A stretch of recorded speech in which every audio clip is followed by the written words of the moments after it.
Hey, what's up, guys?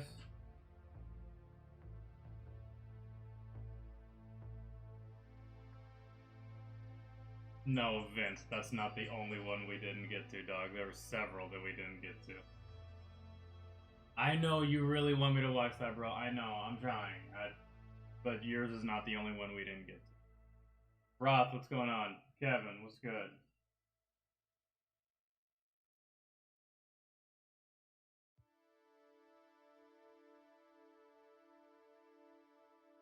Wait, what does this say? I'm pretty sure you've heard, but Adam Calhoun, Mesus, and Tom just dropped a song today called Mirrors. Huh. I can kind of sort of almost guess what this song could be about. Because those dudes have never collaborated before. But they all do have one thing in common. They've all had their own run-ins and interactions. And subsequent fallout with Mr. Ryan Upchurch, so it could just be like a song like that. Kind of like when all them people back in the day were mad at Dax, and they made like they made a song with like 75,000 fucking features just to diss Dax, which I thought was just kind of fucking stupid to begin with. How many people does it take to diss one person, but still.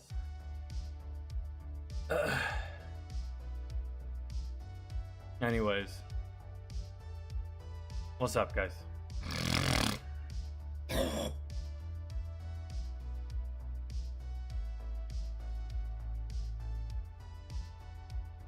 out. Corn dogs, dog? Man, I haven't had corn dogs in ages.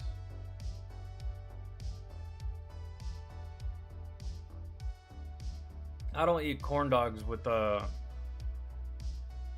I have to have ketchup and mustard if I eat corn dogs. I can't eat corn dogs with just ketchup, and I can't eat it with just... I have to have both, and I have to mix it together. Otherwise, I'm not eating corn dogs.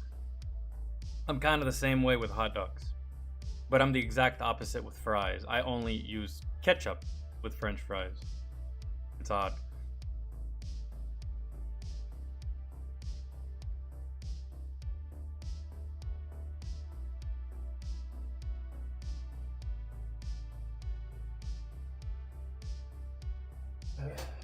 Hey.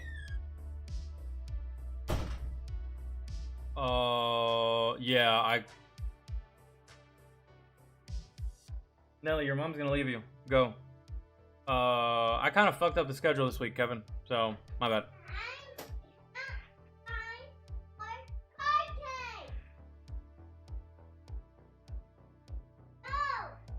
Nelly, go. So late today. This is that little one. All fucking day.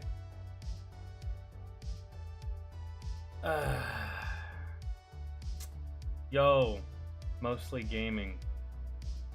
What up, dog? Ah, yes, I do remember the Rucka Rucka Ali videos from a couple of years ago. We reacted to a shit ton of those. A majority of them, really. His funniest ones, his most viewed ones, we did most of those. Obviously, we haven't listened to everything by Rucka, but we put a substantial dent on the list of his shit that we had to listen to. So that was a fun time. Yeah, it's been we're pretty far removed from those times. That's for sure. I'm Brian. Heather, what's good? I didn't think I'd see you here today, but it is Friday. I hope y'all are having a good Friday. Just got back from deployment. Where'd you go?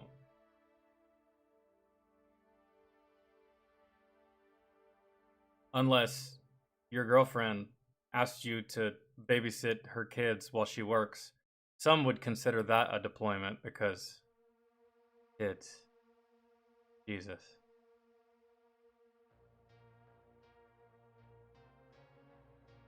Tracy, what's good? Oh, you went to Ukraine with the 5th Marines Expeditionary Force. That's fantastic. I don't know what the 5th Marines Expeditionary Force is, or what it consists of, or what y'all do, or what y'all's mission is, but that's fantastic. Your hair, what even is that? I don't know. It's a little bit of... Let me see. Like 10% I tried. This is the 10% that I tried on. And it's about 10% sleep hair, and the rest of the 70%, 80% is I don't give a shit. It's something like that. It's one of those things. Don't worry, my hair is eventually going to be long enough to where it doesn't do this.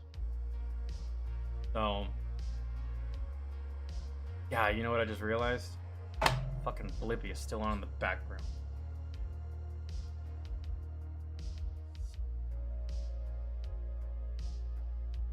Hi Ellie, come get your tablet. And your gold medal. Hell, this is.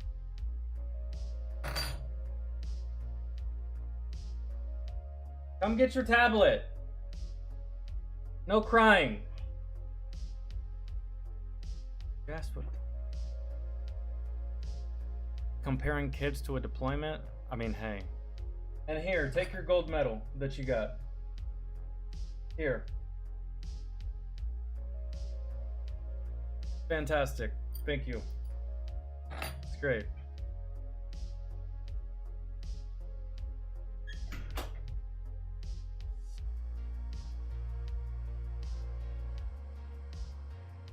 Let me just show you what it's like.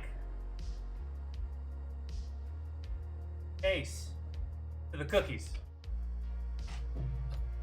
A gold medal. I don't know what the fuck this is for. The box of cookies.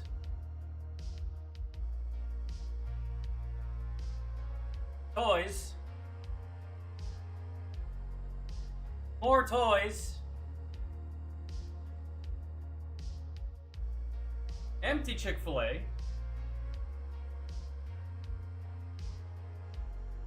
A fire truck. Another fire truck.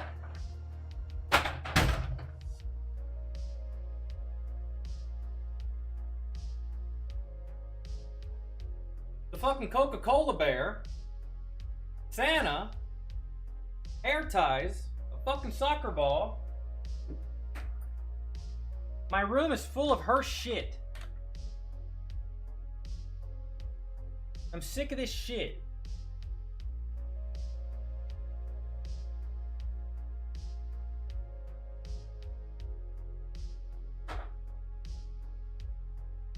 Put all that shit by the door. That way.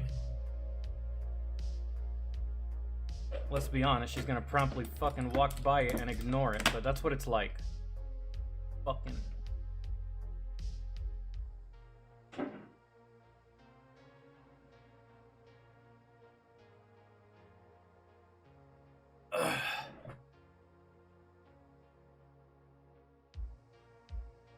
Pack rat? Dog. She's a hoarder. She's a hoarder. That girl has a problem already at the whopping age of 3 years old. You should see her room.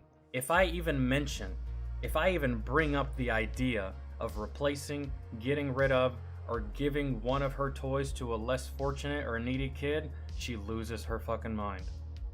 I could point at a toy that she completely forgot she even had and hasn't played with it in years, but if I even mention the idea of getting rid of it, she loses her fucking shit. Loses her mind. She's like, no. I was like, Nelly, but what about the kids that don't have toys? She's like, well, that, you know what? That just sucks for them, Theo, because these are mine. I was like, wow. I didn't teach her how to be that way.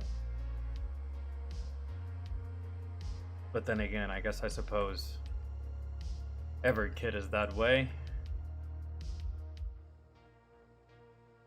You have to go in stealth and just take it. You never say it in front of them.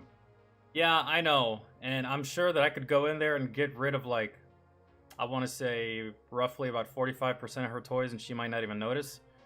But still, that's a gamble.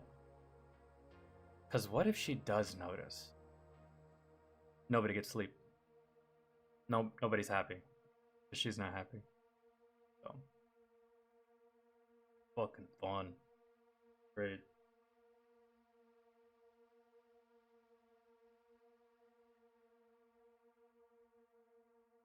Yeah, I know. And she really just smooth ignored the fuck out of me just now. A little while ago when she left. She does that to me because she knows she can get away with it. She can't get away with that type of shit with her mom, so she does it to me. Because I'm an easy target, because she knows I'm not going to spank her. She knows I'm not going to yell at her. The most I'll do is I'll just sound really disappointed in her behavior. That's the only weapon I really have in my arsenal against that little one. Is just the sound of disappointment. Can't really do anything else. I don't spank her. I don't hit her. I don't yell at her. None of that. The only thing I can do is just sound disappointed. And upset. And exhausted. That's my go-to. That's my only weapon.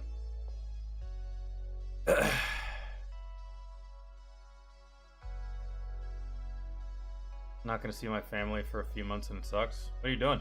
Go out of town? Vacation? Some kinky girl you met online have you handcuffed to her bed at the moment? And you're talking to us via with your toes? I don't know. You never know. Alright, so what are we what I don't really have a plan for today. I never really do when I come to these streams on YouTube. Yeah, we do have some things on the list sometimes, but there's some things I do want to watch that's like on my own time kind of shit. And Vince, if you can find another video that's less than an hour and 8, I'll gladly watch it. Well, we still need to do that 30-minute video that you requested, so I'll do that.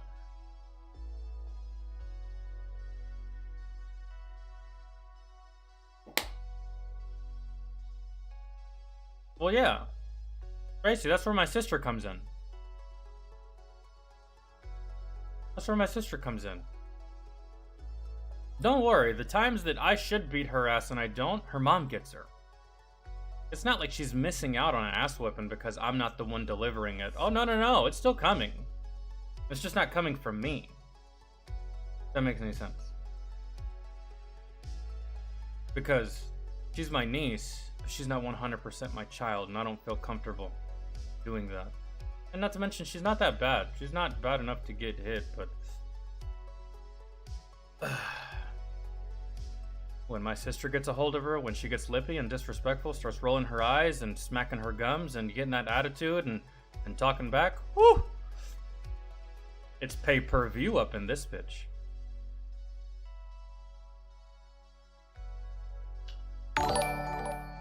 See, I don't need to do any of that stuff. My job, as the Theo, my job is to console her whenever Mama Bear whoops her ass. I'm like, it's okay, you know, I was there once upon a time. I was dumb and retarded just like you. All you gotta do is just not be dumb. You know what I'm saying? Right? Alright, come on, let's go get some candy. That's me. That's what I do. I don't dole out the... I'm saying? Those are not part of my responsibilities. I do teach, and I do enforce rules, but I don't... Not with her, anyways. If I ever have my own kids... Oh, and it's a boy? It's on, but not with her, man. She's super sweet. And she hasn't really... But then again, who knows, man? She's still gotta grow, she's still gotta get older. She may come in here one day and just, I don't know, for some odd, weird, ridiculous, stupid, fucking, dumbass, retarded reason on some TikTok challenge bullshit, she pours orange soda on my Xbox. And then I might have to... But she's a sweet little one, so I don't foresee that happening.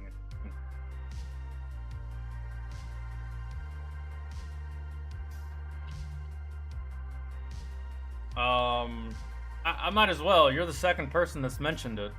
But today's not a music stream. That's the only downside. Mr. $1, did you request Adam Calhoun and Tom McDonald? And is that what you requested? Guys, if it's music, can't do it today.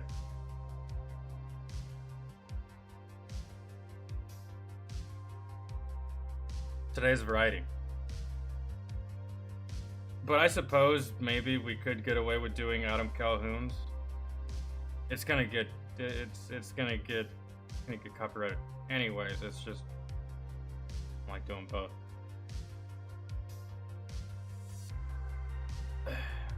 Tracy, don't roll your eyes at me. Just because you're weak with the discipline doesn't mean I'm gonna be. Not every parent's the same. And I was raised with parents with balls of steel that didn't give a shit, and every night was a night of WWE in my house. I plan on running my future household the same way. Don't roll your eyes, don't give me attitude.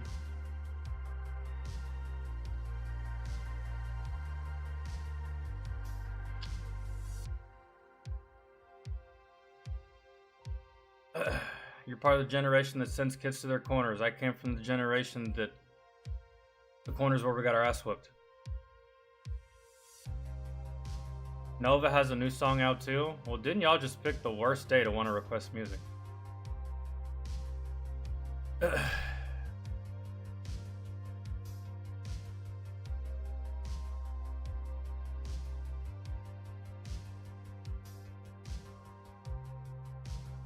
Is yours music, Loki?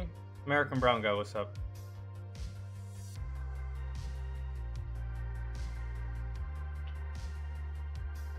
And Country Girl, what's up? So there's a lot of music. Let's see. Well, actually, hold on.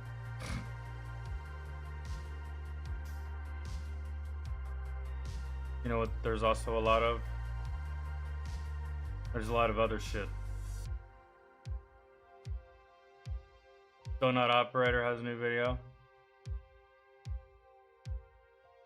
There we go. Tom McDonald.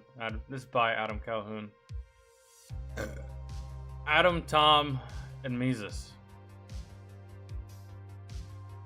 And it's not... I mean, someone said that it's not a political song. I can believe that.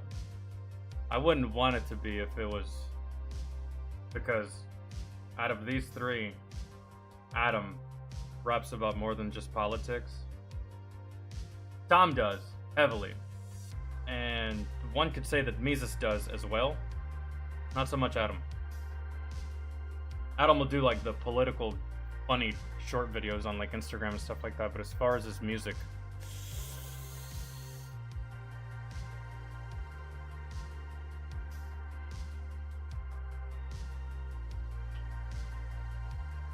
No, we're still streaming on Twitch. We're streaming on Twitch tomorrow. Sticking. The collab is a long time coming. I didn't know that. I thought it was just like...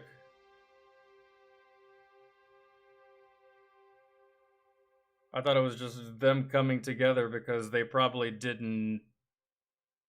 Well, Adam and Tom did, but as far as Mises never made any music with these dudes, and I guess it wasn't up until all the church bullshit that they finally sat down and said, hey, let's make a song. That's kind of what I thought, but... Oh, we got Clown World. I kind of want to watch a Clown World video today. Fuck it, put that in the watch later. We'll put Adam Calhoun in the watch later too, because even though it's music and today's not, we can get away with doing that today, since everybody here wants to watch it.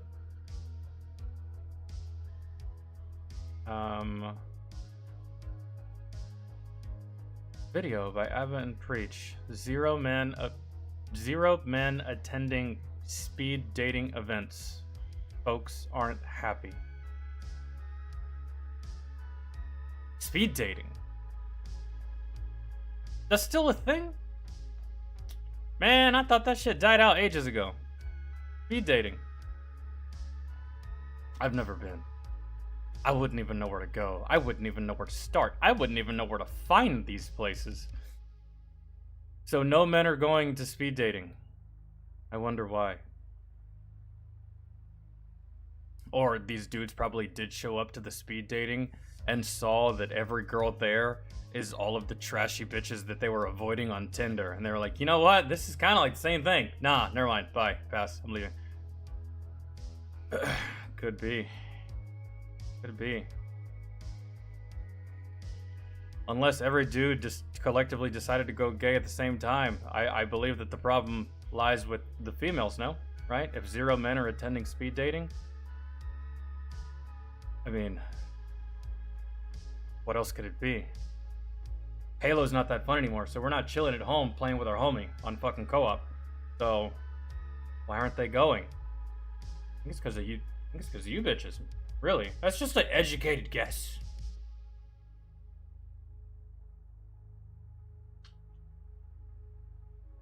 maybe they didn't like the seating or the location.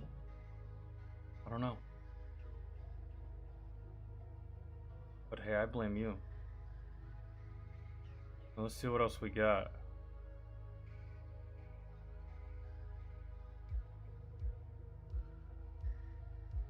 Let's see.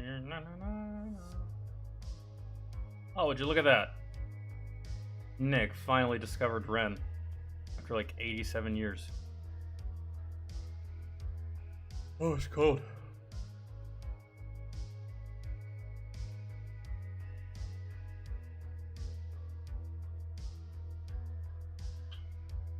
I watched your most recent Try Not to Laugh. You almost made it.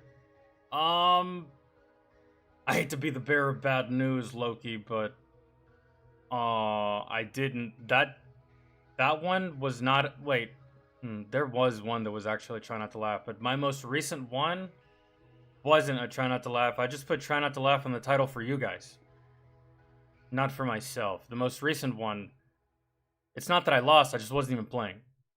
But the one before that I was playing, and yes, I did lose. That goddamn Joe Biden clip fucked me hard, dude. Man, it's always Joe Biden. That guy's always making me laugh. Some way, somehow. Sometimes he doesn't have to do anything or say anything. He's just standing there with that lost-ass look on his face is enough to just make me giggle. I can't not look at that guy. I can't, yeah, I just can't not look at him and not laugh. Okay, something has to change here. Either I gotta turn that, either I gotta close that, or I gotta put a hoodie on. I'm gonna go with the, we're just gonna close this. Easy.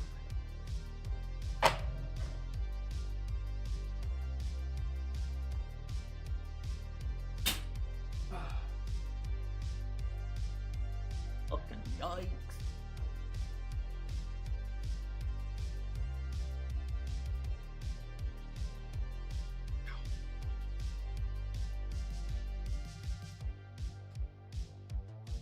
I don't have the pad anymore right here, dude. So like whenever I put this shit on, she yanks my hair.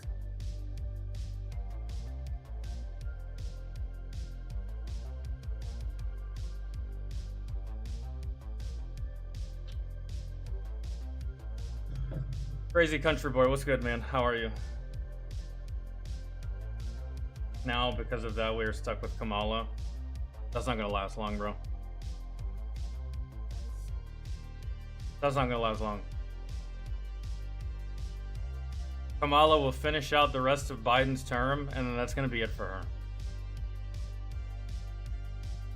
We already knew that goddamn Joe wasn't gonna win against Donald. Kamala's not winning against Donald either.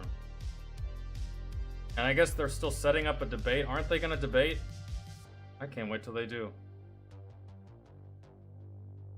I cannot wait till they do. That's gonna be funnier than the Joe Biden.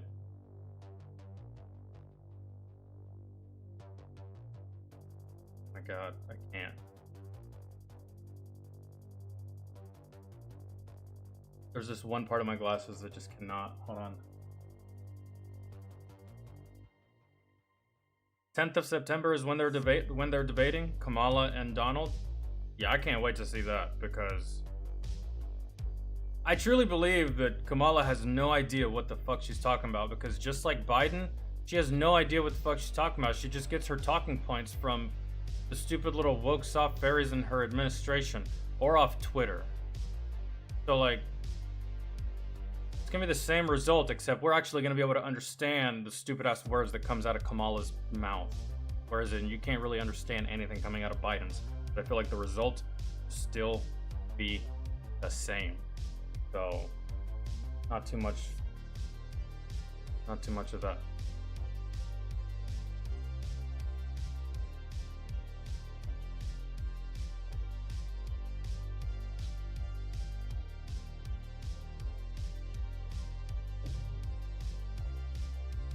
Oh, Astro, what's good, man?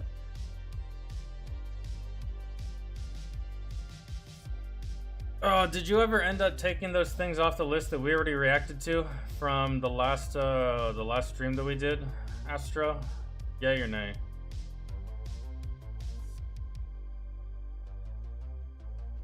If you do get a chance to do that, can you take off number 7? Can you take off number 10? Can you take off number 5? Can you take off number 4? Can you take off number, yeah, those. All those except for Umbreons and Vinces. From the last stream, those are the ones we didn't do. Umbreons and Vinces. We might start with Umbreons. Or I might start with something that I want to watch first, knock that out, and then go to Vinces, and then go to Umbreons and then Vinces. Oh, that's cool. Plate carriers or chest rigs? Plate carriers, bruh. All day. Then again, I don't know what a chest rig is. So is... Or plate carrier... IBAs and IOTVs. And plate carriers. So, in basic training, we used IBAs. Internal body armor, as I believe that was the acronym. Then we switched over to IOTVs, which was... Well, to be completely honest, I can't even tell you what IOTV stands for. But it was a vest, man, and it opened up from the bottom, and then you basically put it on. It was like a... It's almost like you're putting on a bomb suit, but like you put it on, it's open, you put it on, and then you have straps, and you put the straps around your waist, and then you take the front straps and put them back around your waist, and then you take this strap right here, and you put it around the waistband, and then boom, IOTV. That's what you got. And your IOTV has lots of different attachments, things like your girdle and your deltoid pads, which nobody wore, and your you have like this set of armor right here that goes inside, attached to your IOTV, that protects your neck and your jugular from shrapnel. None of us wore that either. Highly uncomfortable. And then we had side plates, which some of us wore. I did not, because I think side plates are stupid. To my own detriment, I just didn't wear them. And then plate carriers, but plate carriers are so easy. No deltoids, none of this neck bullshit, no girdle, no groin, no extra attachment bullshit. Just a front plate, a back plate, your basic load for your ammo, and that's it. And so if I had to pick one, it would be plate carriers over the other ones. The other ones are just kind of bulky and big, and kind of just like slow you down. Harder to move in those. Y'all probably don't care. Had to go over that.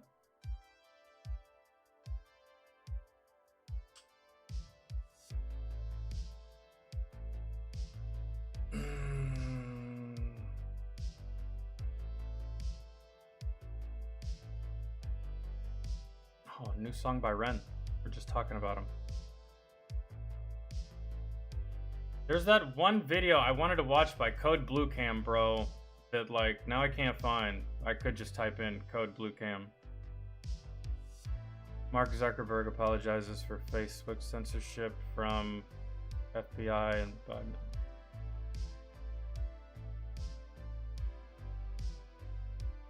Y'all remember the 5.5 minutes that Mark Zuckerberg was cool? That shit didn't last very long, did it? You would have thought that the guy that made Facebook and made like a social network and connected the whole planet would be like the coolest dude ever, kind of like a Elon Musk. Not really. Mark Zuckerberg is one fucking weird ass dude, man. You may be a billionaire, but I still don't even want to hang out with you. Not even a little bit. Hell, I still think you're a lizard, man, to be honest.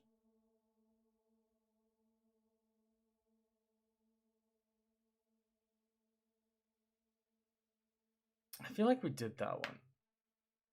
Dan Daly? Maybe not.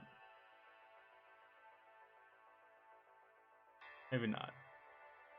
Probably not. That video is only 16 minutes.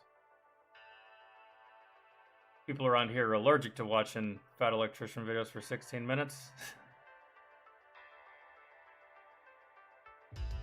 Okay, and then Taking Souls to the Shadow. I gotta watch later. And then I gotta check the Discord, because I'm pretty sure there was some stuff that was put in there in the last 48 hours. I think. So, alright. Wait, did we ever watch that? Angry Drill Sergeant versus Horrible Rifle Shooting? From a month ago? I don't remember watching that, but there's a red bar on it saying we did. I don't think we did, though. I think I just hovered over it for way too long.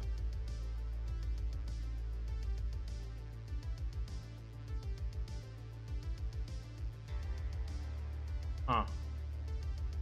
Sorry. My bad. I didn't even have chat pulled up. God damn it. I'm getting sidetracked.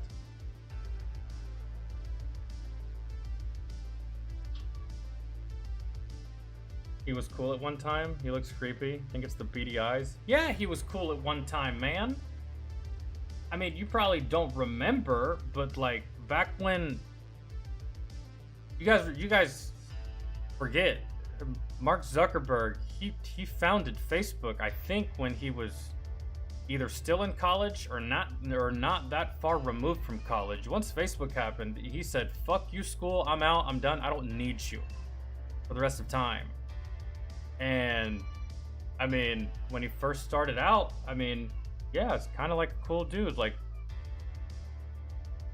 at first, I mean, and if you compare him to the twin brother douchebags that he basically stole the idea from, that were trying to extort him for the idea whenever Facebook first became an IP, then yeah, he was fairly cool a little bit at the beginning, and then that kind of all just went away, really.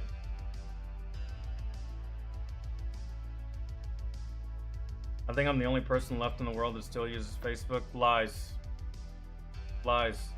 If you're over the age of 40, I guarantee you still use Facebook.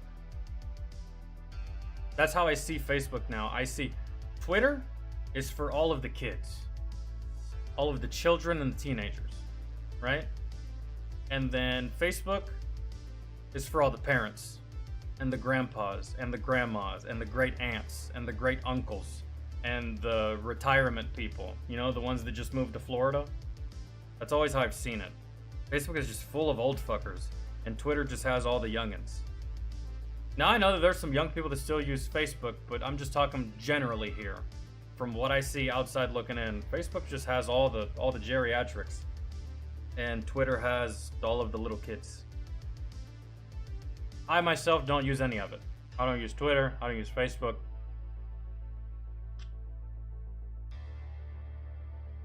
Well, yeah, I guess, yeah, young kids are on TikTok, but young kids are also on Twitter as well. Twitter and TikTok. God damn it, let me see what the fuck this little girl wants. She's just screaming and screaming and screaming and screaming. Nayeli!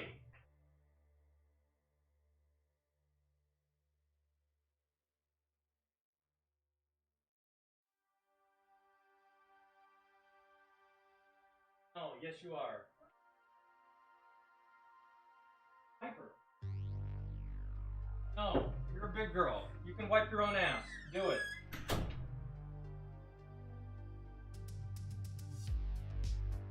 She just literally sat on the toilet like 5 straight whole minutes screaming because she wants somebody to wipe her, and now she's crying because I refuse. And her mom also refuses, so now she's just in tears sitting on the toilet. We ain't doing that, girl. You old enough. We ain't doing that.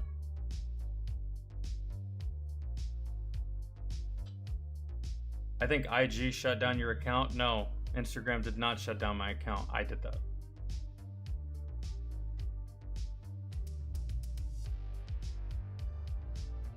I did that. I have no use for it anymore, dudes. Like, if you're a fan of the channel and you want to get a hold of me, man, you can either get a hold of me in the chat, on stream, or on Discord.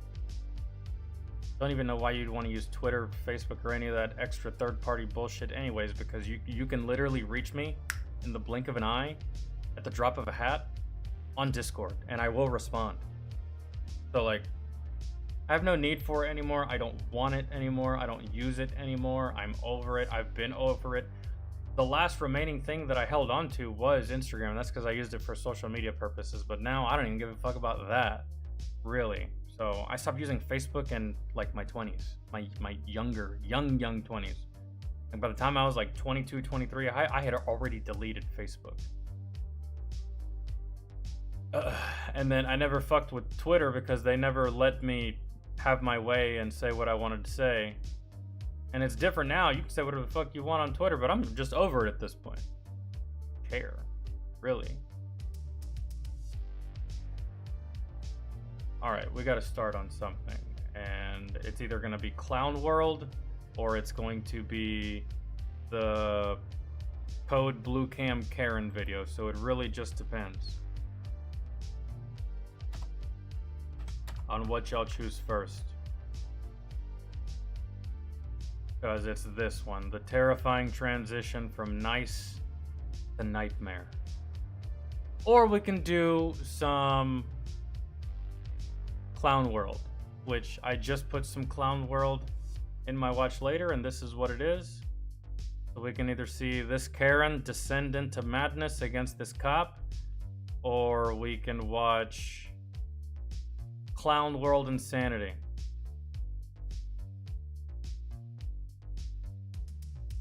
Up to you guys on what we watch first, and then I'll do the things that are on the list, like Umbreon's and Vince's and shit.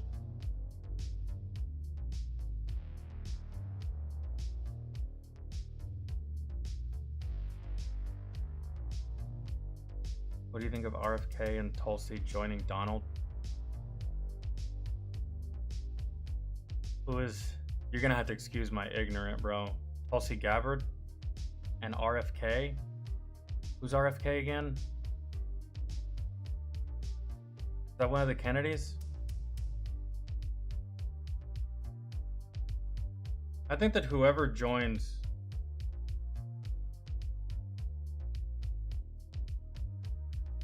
nephew of one of the Kennedys. Okay. Clown World? Okay. Insanity. Clown World. Clown World. It seems y'all have had it up to here with the Karens. No one voted for the Karen video. Phenomenal. Alright. Or when delusional woke people get destroyed, number 5. Kinda goes hand, it's kind of the same video. Really.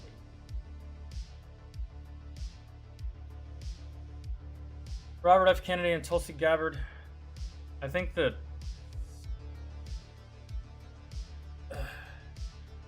here's what I think. Short and sweet. Simple. I think that whoever joins Kamala is on the losing team. Whoever joins Donald is on the winning team. This is what it is. And it makes sense that RFK would join Donald. He's the one candidate that closely resembles his family member, John. He's the one candidate that closely resembles JFK. JFK didn't want war. JFK didn't want weapons of mass destruction. He didn't want nuclear war. He didn't want to go to Vietnam. He didn't want to do any of this shit. He wanted to be for the people, by the people. The same thing that Donald Trump wants to do. So it makes sense that RFK would choose that side. The side that closest resembles his family values, I suppose. So, like anyone on the other side is gonna lose, and when they do, they're gonna be like this. Why? How could this have happened? I can't believe. Well, first off, you rigged the election and you put some dumb geriatric old fucker in there that doesn't belong in there, and then you let him deteriorate his first term and do nothing. And then you fucking you put a chokehold on the system to where your stupid ass VP that also doesn't even deserve to be in that place either to step in. It was all, they knew what they were doing from the very beginning. Joe can't run at all, but we're gonna put him in there because if we put Kamala first, she'll definitely lose. But Joe can win, and with Joe, we can quite possibly cheat and win. So let's get him in there, and then whenever he dies, or his brain, whichever one comes first, then we can get who we really want in there, which is Kamala. And when you do backhanded dealings like that, and fucking, it just does not a good look. People notice, people realize it. slowly but surely, people are starting to realize that Kamala Harris is not Indian or black or whatever she claims to be or not be. So there's that. And her running mate is accused of stolen valor. That's a whole nother topic for a whole nother day. Like, but hey, those are the standards for those people, right? If I was a politician and I was running, my VP would not be some motherfucking command sergeant major that abandoned his unit in a time of war. But I mean that. But hey, that's the morals for that side. That's the logic for that side. That's the standard operating procedure for that side. I mean, it's pretty much clear as day. Politics aside, and all of this analytics aside, and all of this fucking shit that you see on TV with analysis and shit like that, all that aside, I'm just looking at it like a caveman. That side pretty stupid. This side, while it's not the smartest in the world, is not as stupid as that side, so I think this side's gonna win. And that's the side that has Donald. So when you look at it in simple terms like that, it doesn't really matter what that analyst on CNN says. That's just the way I see it. So Clown World Insanity it's gonna be then. Ben Stiller says it's time for a change. Let me guess, Ben, you voted for Biden, realized you're an idiot, and now you're on the same shit Obama was on all those years ago. It's time for a change. Yeah.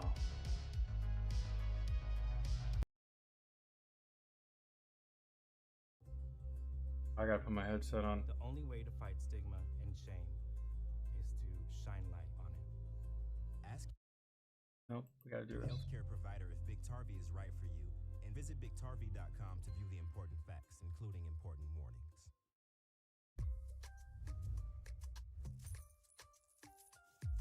Dude, really?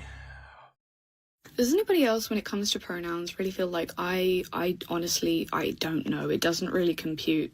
And I mean for myself. For other peeps, I get it. For me, I'm like, I have no idea what's going on. I would say most of the time, I'm like, I love he, I'm good with they, and she's very ishy. I've got a weird relationship with she. But, on the other hand, sometimes when I'm dressed like hyperfemme, and I mentioned this in one of my previous videos, I kind of feel like a drag queen. I'm like, yes, like if you want to like she me when I'm like, you know, that's fine. But like day to day, no thank you. I think it's really weird. It's hard to explain to people who haven't had this kind of like crisis with their gender because they don't get it. Like there's no, like they just doesn't compute. I feel like it's literally like a different part of the brain being like, this is very complicated. And like, I think the reason that a lot of us are like that girl is because it doesn't fucking exist. You know what I mean? I understand what you're saying. It's really hard to wrap our head around it. That's what she's saying. It's really hard for you people that don't have any problems with your gender to wrap your head around. But what we're saying is that the reason that you think it's so hard for us to wrap our head around it, and yes, it is hard, but there is a reason. It's not the reason you think. The reason is because it doesn't exist. Try to wrap your head around 3 plus 2 equaling 8. Do it. Do it right now. 3 plus 2 equals 8. As a logical, normal human being that knows mathematics, wrap your head around that. Explain it. Make sense of it. You can't do it because they don't fucking exist, because it's not real, because it's made up. There you go. That's why we don't know, because it's not real. That's why we're so confused. That's why we're so lost. That's why we don't understand. Make believe. The reason we're so confused is because we're used to seeing 3-year-olds play make believe, not 23-year-olds. You catch me? You catch me? I think you're catching me. I need to talk to you guys about this because you get me. Yeah, I think the pronouns are really confusing. Yes, I don't even know what a pronoun is. Now that's when So you know Jesus. we humans as a species God. have Fucking Tales from the Crypt. Jesus Christ. Oh no. This looks like a victim on Dexter. Y'all ever seen the show Dexter? The only reason I mention this because I just recently started watching it again because I missed a couple seasons back when I was watching it on and off haphazardly, poorly with my ex. So I started watching Dexter again. This looks like a victim. Really. And I'm still on like season 1, so I'm dealing with the ice truck killer where this dude's like killing hookers.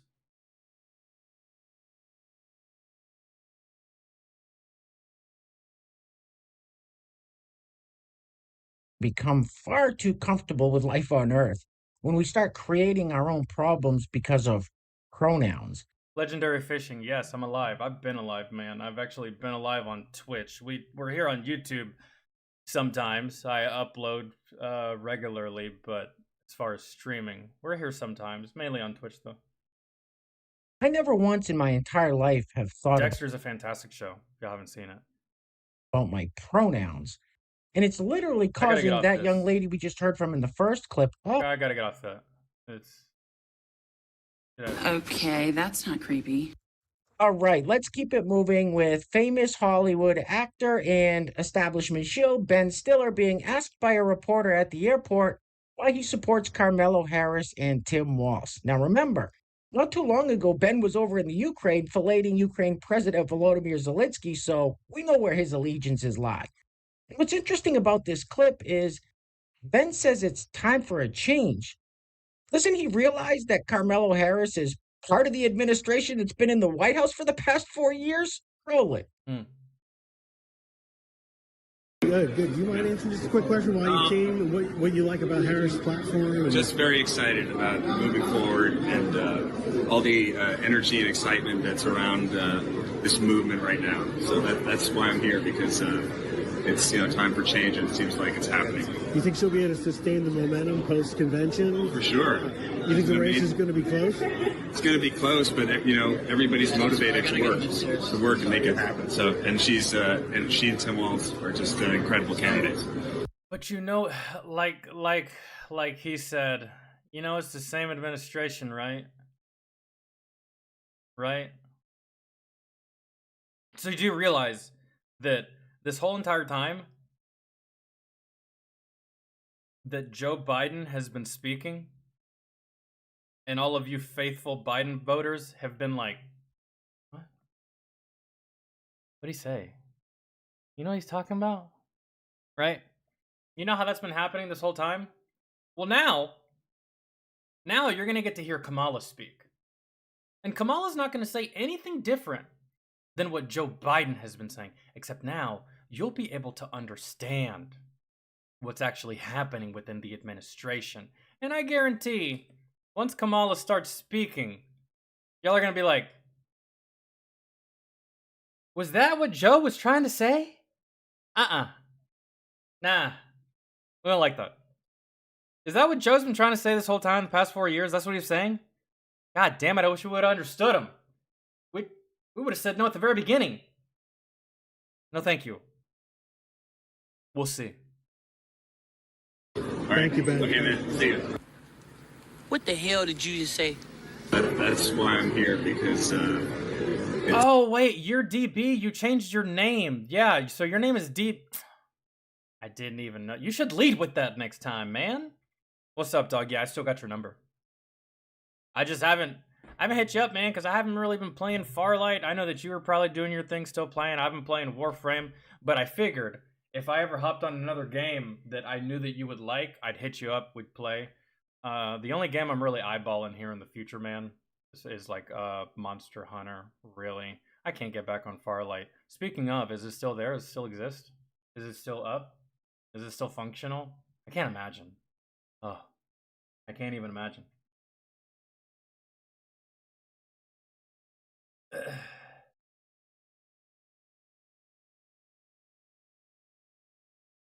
It's hella better? Text me what's different and if it's worth me getting back on. Because, I mean, I still got my sticks. I can still fire it up. I don't think I've deleted it. somewhere on there. And if I did, I can just re-download it. But I don't get it. She keeps saying she's gonna make a change. Why have it? Because that's all they do.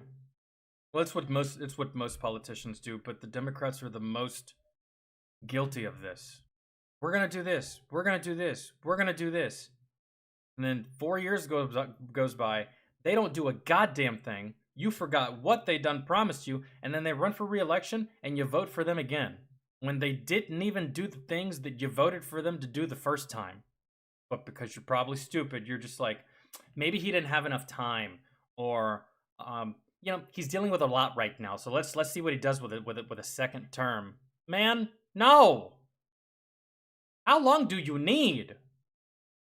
How long do you need? And Joe Biden's been in politics for... Dude's been in politics for half a century. He's done nothing. Nothing. How much time do you need? I don't understand. Like, how long are you going to leave your quarterback out there after he's been sacked 17 times? You're just a shit coach with a shit fucking organization, with a shit draft, with a shit offensive coordinator, with a shit defensive coordinator, with just a shit all around. You're the Cleveland Browns. This administration is the Cleveland Browns. It's time for change, and it seems like it's happening. That's the dumbest thing you could have said. What are you, an idiot? It's time for a change. Meanwhile, I wholeheartedly supported Biden and told you, my fans, the people that love me, Ben Stiller, that he was the right man for the job. But I'm so glad that it's changing now. You fucking idiot. You goddamn hypocrite. Now listen, Ben seems like a genuinely nice guy. And I love some of the movies that he's been in. Along Came Polly, The Heartbreak Kid, Meet the Parents / Meet the Fockers. Oh man, fucking Tropic Thunder.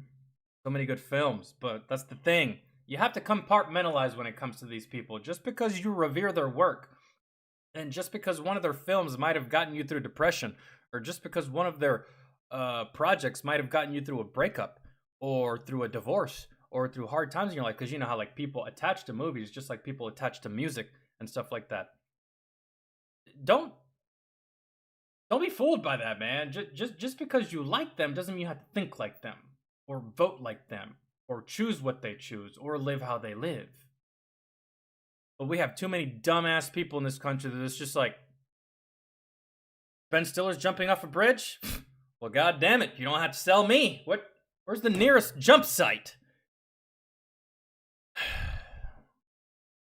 But if you're talking about it's time for a change, then you turn around and support the same establishment politicians that have created this mess? Well, sorry, Ben, but you don't know what the you're talking about. Anyway, next up, so this fella is going to tell us why he does not support Donald Trump. And ask yourself, do you trust a fellow that looks like that to tell you the truth? What's up, man? Roll it. If you support Donald Trump, he wants to take women's rights away from them. Put it back in 1800s, where women don't have a vote. They don't, you can't go get health care, nothing. If Donald Trump, just remember, your mom or your sister, your cousin, somebody in that category that's female is going to need health care. But if you let Trump get into office, women don't have rights. They don't have health care.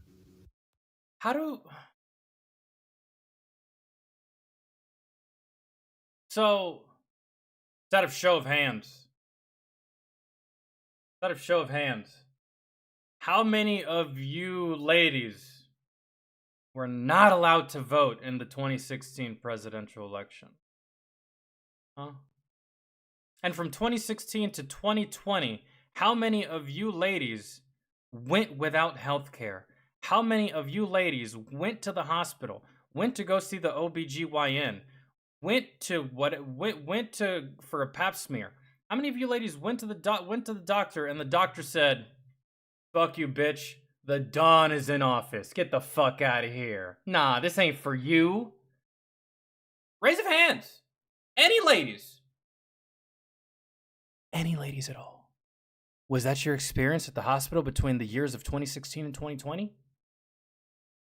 Did you not get to vote in the years of 2016 and 2020? Did you not get to vote in 2020? Because, you know, in 2020, Trump was still the president, which means he still controls the law in this country. So he could have made it to where you couldn't vote for him in 2020. But somehow, some way, y'all still voted and still voted in the dumber motherfucker. How do you motherfuckers on this side listen to this? I don't understand. I understand. If you're a Democrat, how can you look at this and take it seriously? How can you watch this and listen to this and take it seriously? Because it's clear that that's not even true. It's not even, God, I feel like I'm wasting breath just giving it time, right? That's how ridiculous it is. Yet some people are going to see this and be like, yep, this man's right. Yep, absolutely. Yeah, women are just going to continue to be raped and killed, and they can't vote, and they can't go out in public, and they have to cover their face if Donald Trump is in office. Yep, we're going back like 20 fucking centuries in time. How, bro? Like, how do y'all... They can't vote? This is not the 1800s. This is 2024. You smoke crack, don't you? You smoke crack, don't you? Now, that fellow we just heard from said something about women not being able to vote. I mean, is that really such a terrible idea? And no, I'm not talking about you ladies that are watching this right now. I know you're all super smart and will vote accordingly. But after listening to this lady, I mean, come on now. Roll it. So tell me, how do you feel about Kamala Harris coming to town? Exuberant, just elated that this community is going to have a first-hand contact with this incredible person who is, I'm going to cry. I'm so happy that a woman may be in charge. Because she's an idiot or she's insane. Y'all ready? Never let go. Never let go. Never let go. All right. Do you want to know what the problem is with you fucking Democrats? I'll tell you. This is the problem with you fucking Democrats. Let me point it out for you.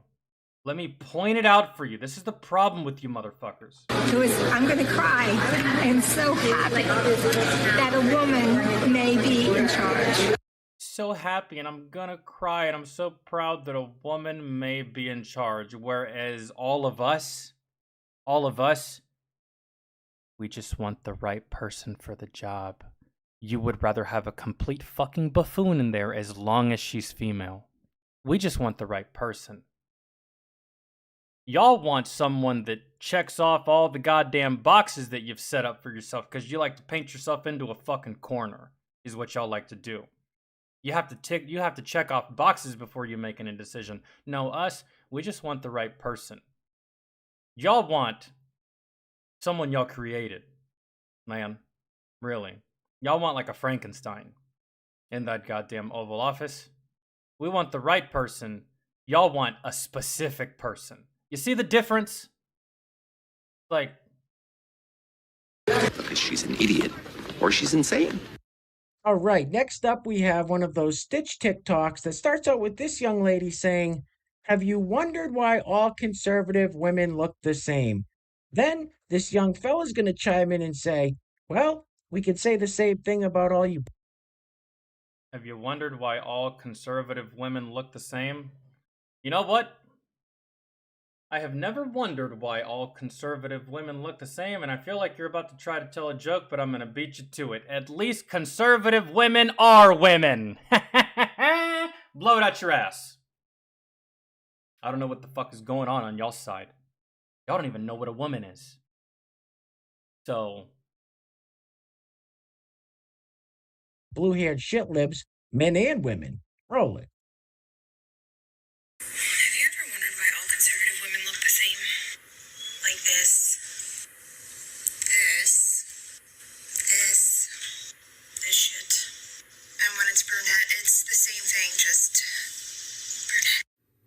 Because we don't want some 500-pound fucking whale of a goddamn gargoyle spouting off fucking nonsense. Even if they're spouting off the right shit, at least give us something appealing to look at. And are you mad because they're smart, or are you mad because they're beautiful? Which one are you mad at the most? Tell me. Because you're coping hella fucking hard right now. And again, at least they're women. At least we know they're women. At least we can collectively come together and be like, yep, that right there, it's a woman. Can y'all do that? No. No. Goddamn, 7 to 8 business days goes by before y'all even figure it out. I mean, we can say the same thing about the liberal men and women on why y'all look alike. I mean,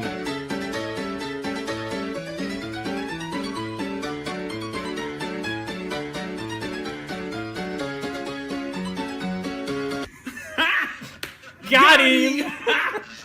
Got him! All right, next up we have this young lady with the shaved head asking a question that I'm sure we've all pondered at some point or another during our lifetime. What is the non-binary version of a queen or a king? Roll it. What is the non-binary version of a queen or a king? Am I a queen? Am I a keen? Am I a key? Am I a quee? Or am I just your majesty? Anyway, let me know.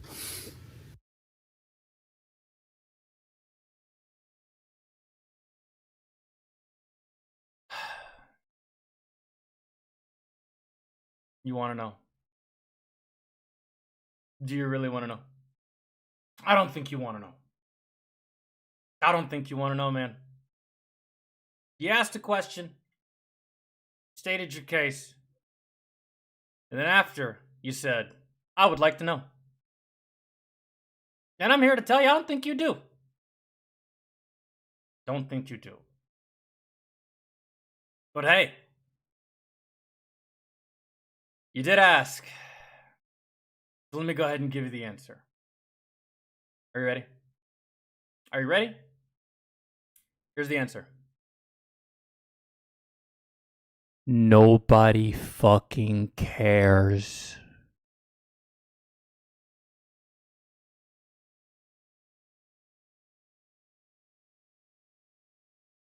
No le importa a nadie.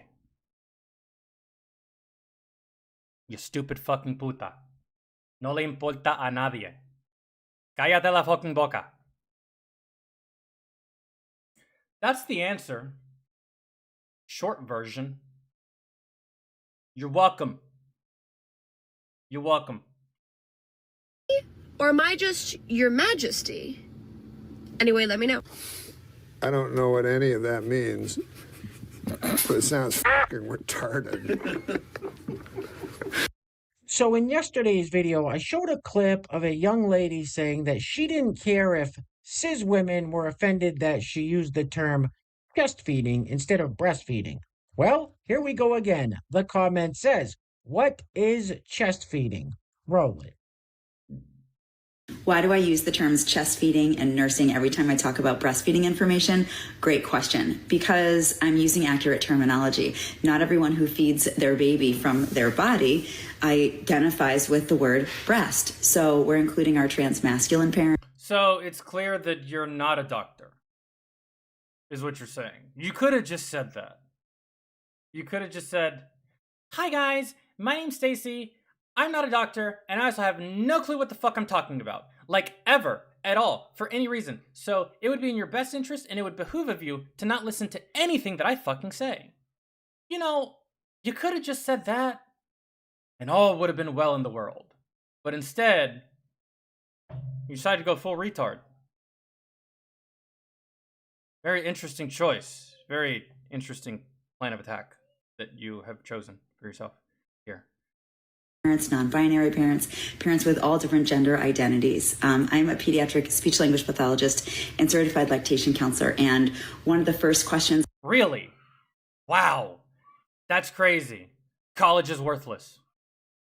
Because you gotta go to college for this shit. College is worthless. What college did you go to? Wow, what a trashy college. Just realized I sounded like Trump there. Holy shit. I ask parents is, what term do you use to describe your feeding relationship with your baby? What term?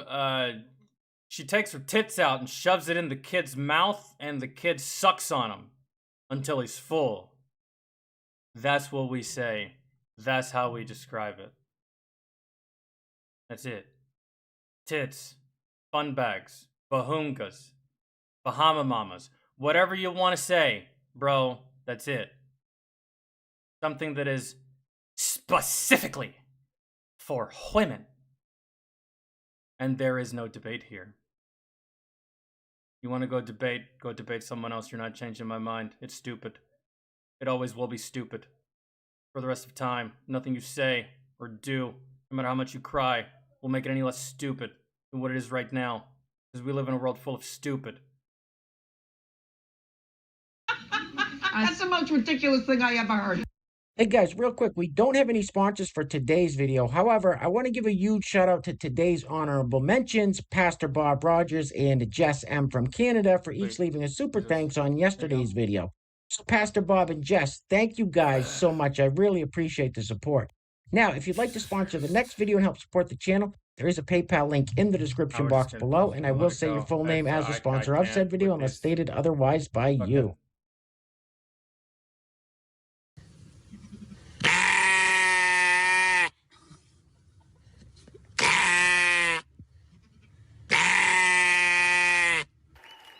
Well, I'm gonna take this damn mask off. Next up, we have a clip from the DNC of Transportation Secretary Pete Buttigieg and his husband talking about chlamydia Harris Rowland. Well, as he can attest, I was a blubbering mess all night. As a parent, you're right, I couldn't stop thinking about the fact that the first president that our daughter is going to come to know is a woman who looks like her. And I couldn't get over that. What did you see? You see what I'm talking about? You see what I'm talking about? I don't understand.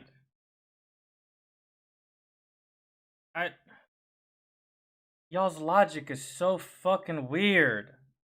So fucking weird, man. It's so fucking stupid. I'm so glad. You didn't say, I'm so glad that my child can be born into a great society that is running fantastically with a great president, but instead you say, I'm so glad that my child can be born to see a chick up there that looks like her. Why do so many people think that oh my god, that's the dumbest way to fucking. The right guy, guys. The right guy. Vote for the right guy. Vote for the right person. Not a specific person. Not a specific person that will allow you to continue whatever kind of stupid, dumbass agenda that you have at home. I don't know why it's so popular to think that just because there's never been a female in the Oval, that it's impossible. That it's impossible. I don't understand. The reason that there's not that many of you there is because not many try. The ones that do, Kamala, are fucking idiots. So like, it's not that we're holding you back, it's not that we don't want you there, it's that we want the right person, and it doesn't matter what color they are, and it damn sure doesn't matter to us what's between their legs. You give us a goddamn female president that can do the job just like Donald, I'm taking that female president. Give a fuck what she has between her legs. But see, this is the thing with y'all. Y'all require that shit. Y'all require the black. Y'all require the vagina. Y'all require the fucking all kinds of shit.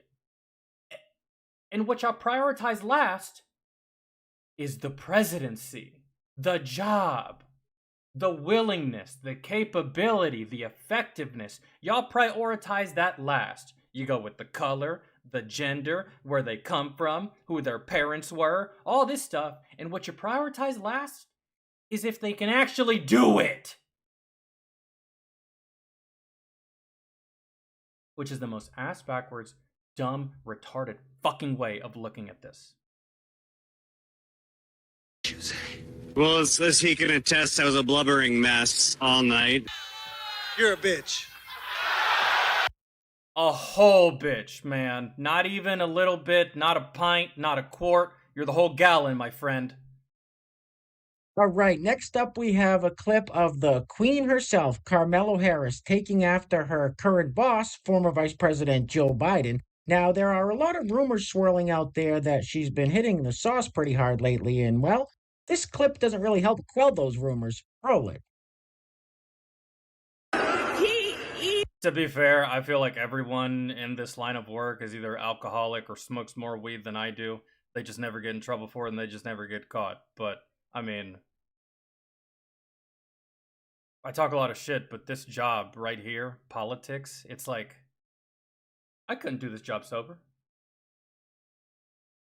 I couldn't do this job sober. A little bit of alcohol, maybe a little bit of weed, man. I'm not going to be no Hunter Biden or anything, but I could not do this job sober. So to be fair, some of them, yeah, they'd be on the sauce. Some of them get right off the campaign trail and fire up a doobie. At least I hope. At least that's my wish. Hopefully they're not all fucking stuck up little goddamn terrible piece of shit bastards. Hopefully they just look like that from afar and they're actually cool in close quarters, but doubt it. But still, I'm just saying.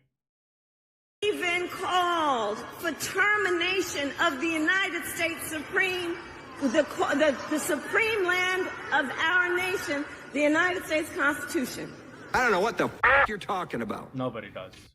All right, guys, we're going to be wrapping it up with this clip of Savannah Hernandez doing some man on the street interviews. Well, I guess in this case, it's woman on the street interviews at a Carmelo Harris rally in Milwaukee, Wisconsin recently. And listen, if you don't follow Savannah Hernandez on social media, definitely go check her out. She does some fantastic reporting.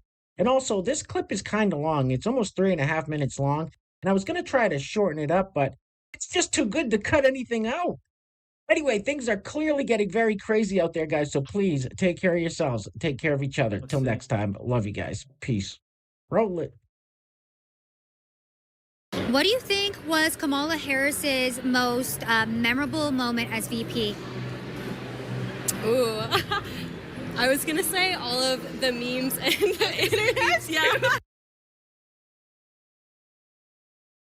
The memes. The memes. Huh? Memes. You know what my most memorable moment of Donald Trump is?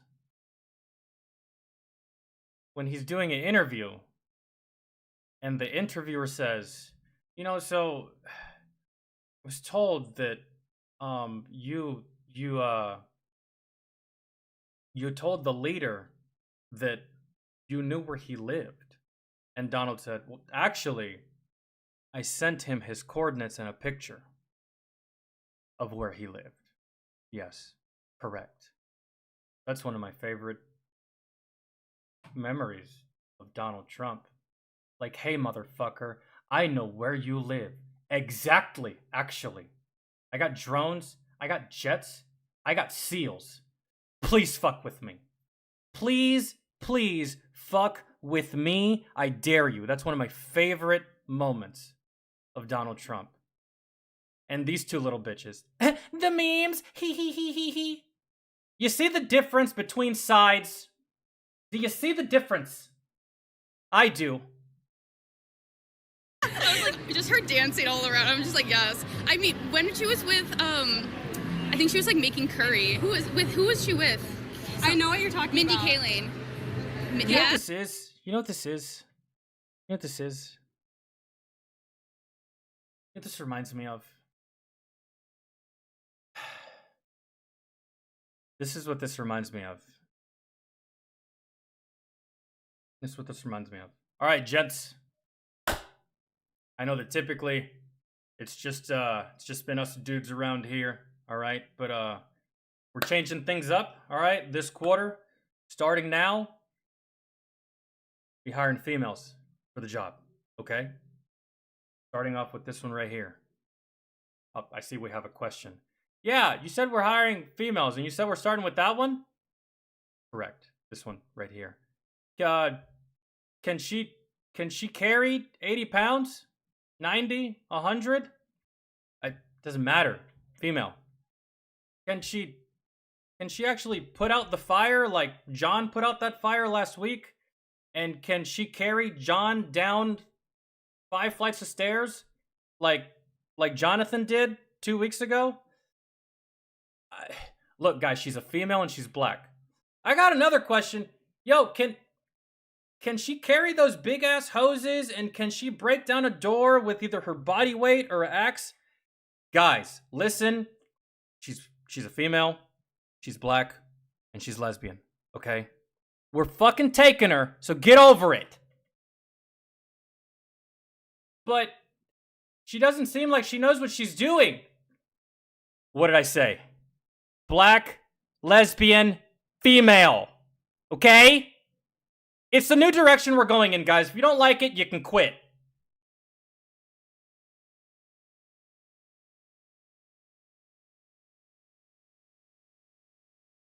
It's kind of what it reminds me of. Anyways, that was really funny. I think her most memorable moment. And the reason I say that is because basically they're asking these people for memorable moments of Kamala Harris. And you would think that if you ask someone of a memorable moment of a politician, they're going to give you a political answer like, ooh, I like what he did for the Accords, or I like what he did with this policy, or I like what he did with this bill, or with this law. But y'all are so fucking dumb that y'all are like, the memes, the memes, the memes. You guys make me want to throw up out of my fucking asshole. I should go. I'm so sorry. I'm so sorry. I mean, like, I'm not really too crazy about anything that she has, but I just know that what she does have is actually going to work. Like, Donald... What? I don't know what she has, but whatever she has, it's gonna work.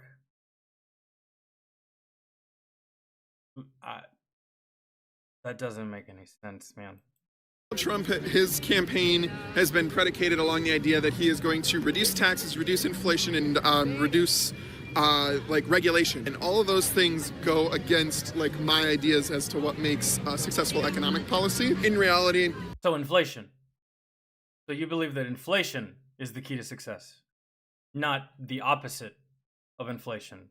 You believe that higher taxes are the key to success. You believe that us giving away our hard-earned money to the government and then them giving it to the country of Iran for gender studies, you think that is good. You think that betters America. You think that us taking in a whole bunch of fucking refugees and illegals and saying fuck you to the people that are already here and making room and housing and transportation for them and taking funding specifically for them and saying fuck the American people.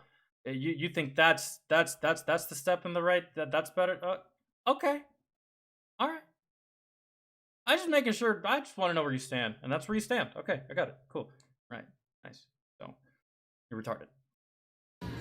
She stands as just the party pallbearer, party standard bearer, as well as the thing that is the best chance of defeating Donald Trump. I think just in general, her being able to take over the position and be the first female vice president has been impactful enough. Well, I'm a part of the LGBTQ plus community. You lost me. You already lost me. You already lost me. They asked you a question, not where you're from, not where you come from, not what you identify. That's it. You know, after that, I don't even want to hear what you have to say. You done fucked it, really. You started off stupid. You get no time from me. Hey, Mama. Ben. When she was vice president, how much they did for student loans and for holding things off for that. I really think that today's generation with college, they don't have, it's like they can't get a mortgage, they can't get a job that gives them really good benefits. They're working 3 and 4 jobs, and I really... Damn, lady, I think you should have a conversation with Charlie Kirk, actually, since we're on this subject. Hey! What are you doing in here? He's not here. Well, I'm busy at the moment. I really think you should be able to work one job and do it well and be able to raise your family. So I'm hoping that they can do something about that. And what part of her plan is your guys' favorite so far?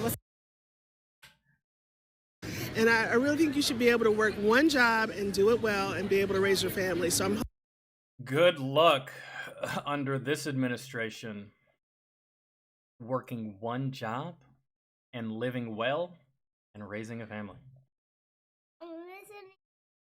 You listening? Okay, you want to hear this jagaloon?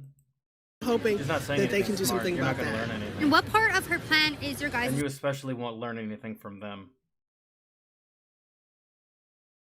At all, whatsoever.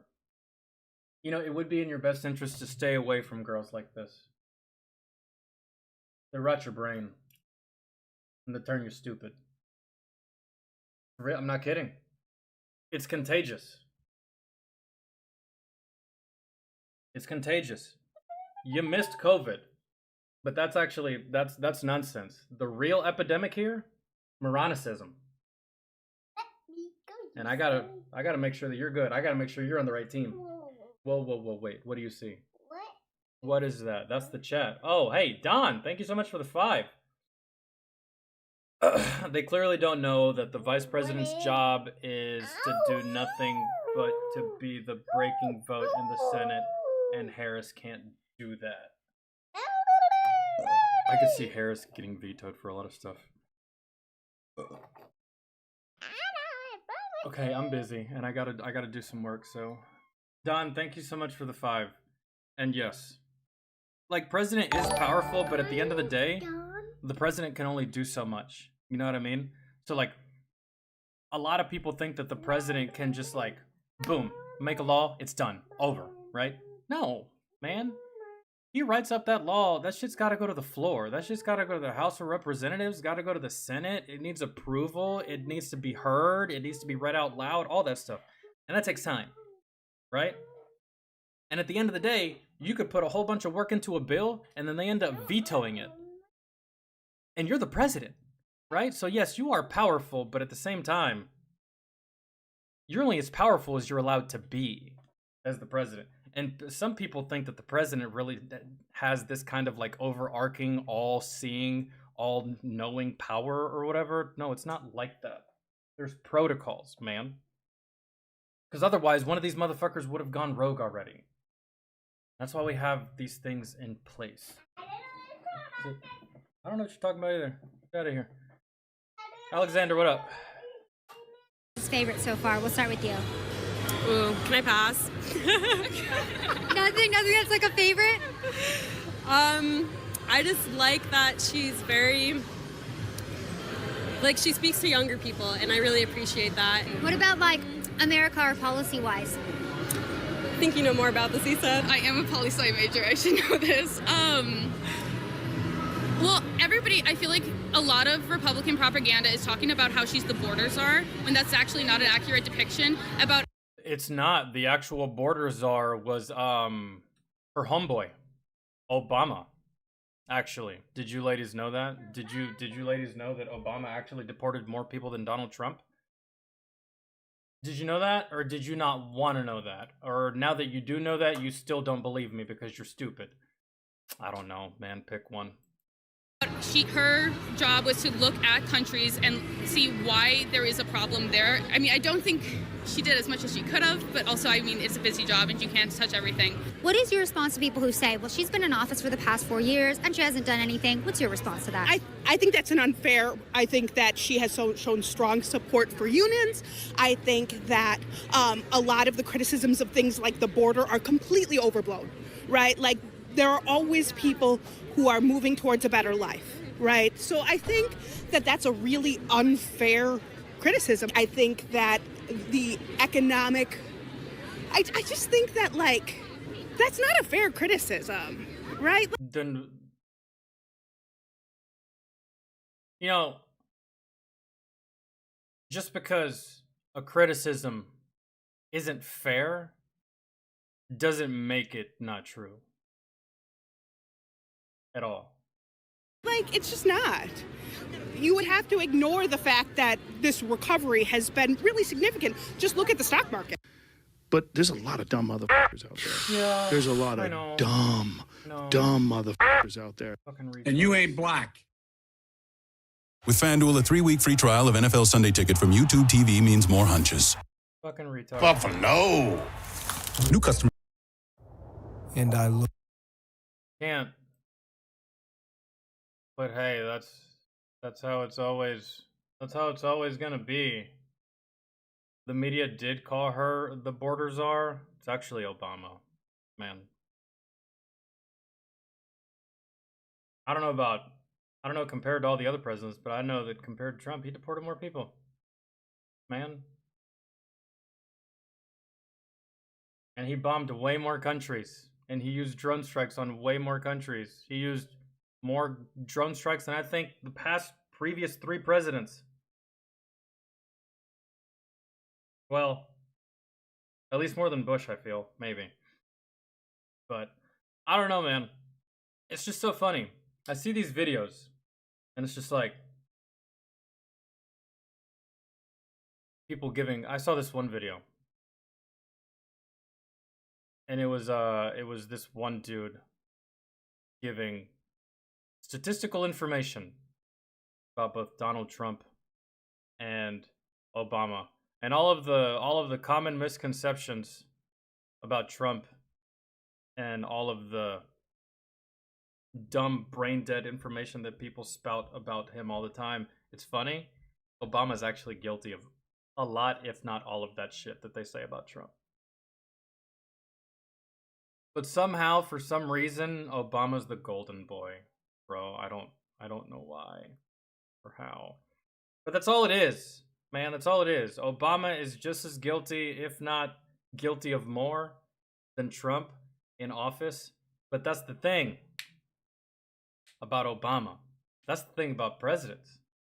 Is you can be complete fucking garbage. But as long as you're kissing the right asses, you're fine, man. You'll be remembered as a good president. But the second you get off your knees and you stop kissing ass and sucking dick, Kamala, is the second you become a problem. Is what it is. That's just how it goes. Politics, anyway. So,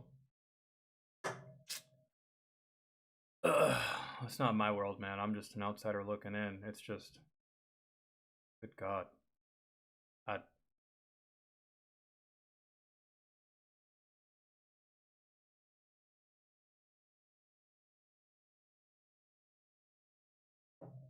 What?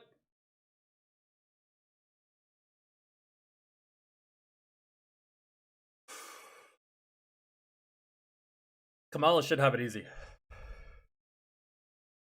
Kamala should have it easy.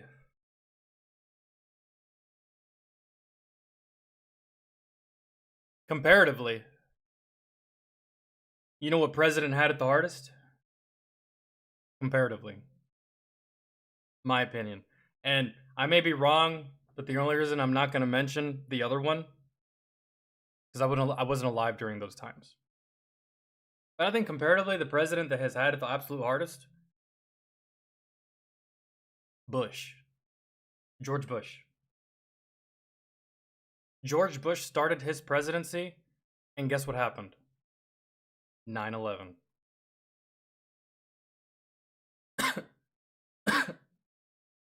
George Bush said his oath. Boom. 9/11. That dude was thrust into a situation with the country that not many presidents want to be in. Time of war. Everyone's looking at you. Massive amounts of responsibility. Move left, you're wrong. Move right, you're wrong. Up, down, doesn't matter. Damned if you do, damned if you don't. It can be a loss of life either way, and it's your fault regardless.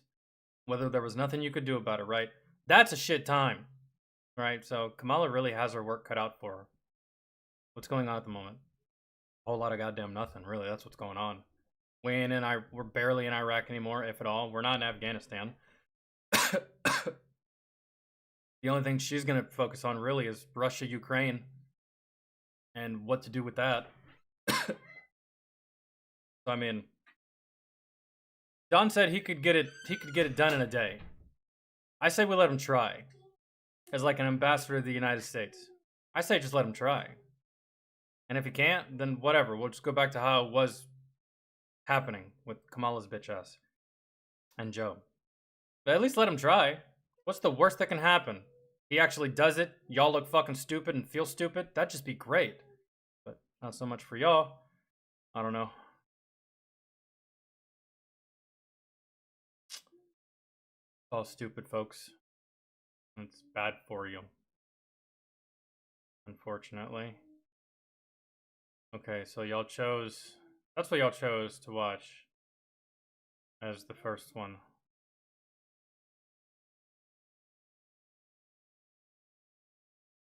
The Mr. Beast situation got so much worse. Yeah, well, it's too bad that I no longer give a fuck. Unfortunately. Let me see if I can find anything in here before I go to my,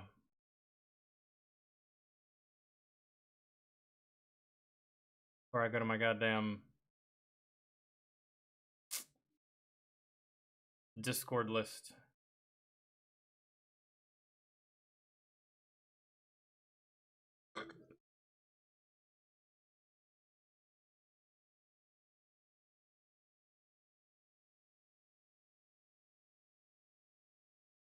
Oh, wrong one.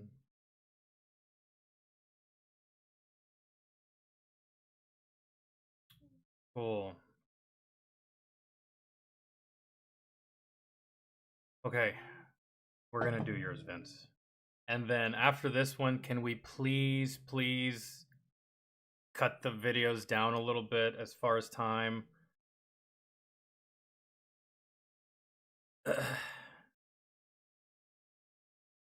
Like, I don't mind the 15s and the 20s, even the 25s.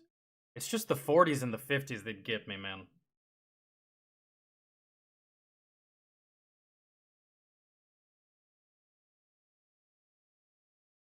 We haven't watched Fat Electrician in a minute, so...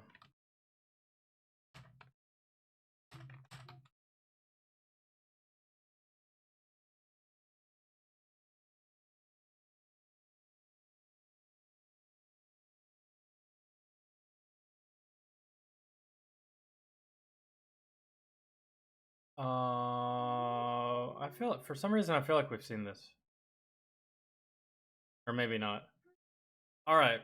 The most Fat Electrician, the most gangster tanker of World War II. Lafayette War Daddy Poole. His first name was Lafayette. Jesus. Not only is that not a good first name, that is a mouthful. I would have just called you Faye. If I served with you. Anyways. The most gangster tanker of World War II. Something tells me that this guy, broke a couple of rules every now and again? Was one of those, you might hate me, but I'm too good at my job for you to get rid of me type attitude? Really? I swear that attitude only existed back then. That attitude doesn't exist anymore. I would know because I had that very same attitude and I still got in trouble for it. So, only back in these times could you get away with that kind of attitude. Like, I'm a fucking boss. You're not. You're a paper pusher. I'm a badass. I don't really care what you say. I know what to do, and you don't, and you're over there, I'm over here, fuck you. That's my kind of soldier, man. Follow you anywhere. Hey. Fly in the coop, but I need some more. Your antics make me bored, cause I just came around to say hello. Before you ask, yes, this is... Oh, Mama, we can't play right now. Where's your tablet? Go get your tablet. And I'll put Blippi. Huh? Go get your tablet and I'll put Blippi. Go. Go. Because I cannot deal with you right now. Yeah, I can't. So go. Pick up my phone. Pick up my phone. Go get your tablet. You're taking it too far now. Come on, give it to me. No, you didn't. Give me my phone. And go get your tablet. Get your tablet. Ellie, if I have to tell you again, I'm gonna go get your mom and you're not gonna like it. Because then she's gonna make you go to bed. Go get your tablet. You need a nap, don't you? You're tired, I can see it in your face. Go. Alright. Is in fact the guy that Brad Pitt's character in the movie Fury is based off of. And that's actually fantastic. I didn't know that, and no, I still haven't seen the movie Fury. Once I hit some kind of break in Dexter, I'll watch it or something. I don't know. It should be on YouTube. I can rent it for like $3. And yes, the nickname War Daddy was real. Today we're talking about the most gangster tank commander in American history, Lafayette Green Poole, his incredible crew, and their infamous M4A176W Sherman tank, known by its moniker painted across the side, In the Mood. This video is brought to you by War Thunder, the best and most realistic vehicle combat video game that has ever been made. This game has over 2,500 tanks, planes, brother by 5 minutes, Lafayette Green.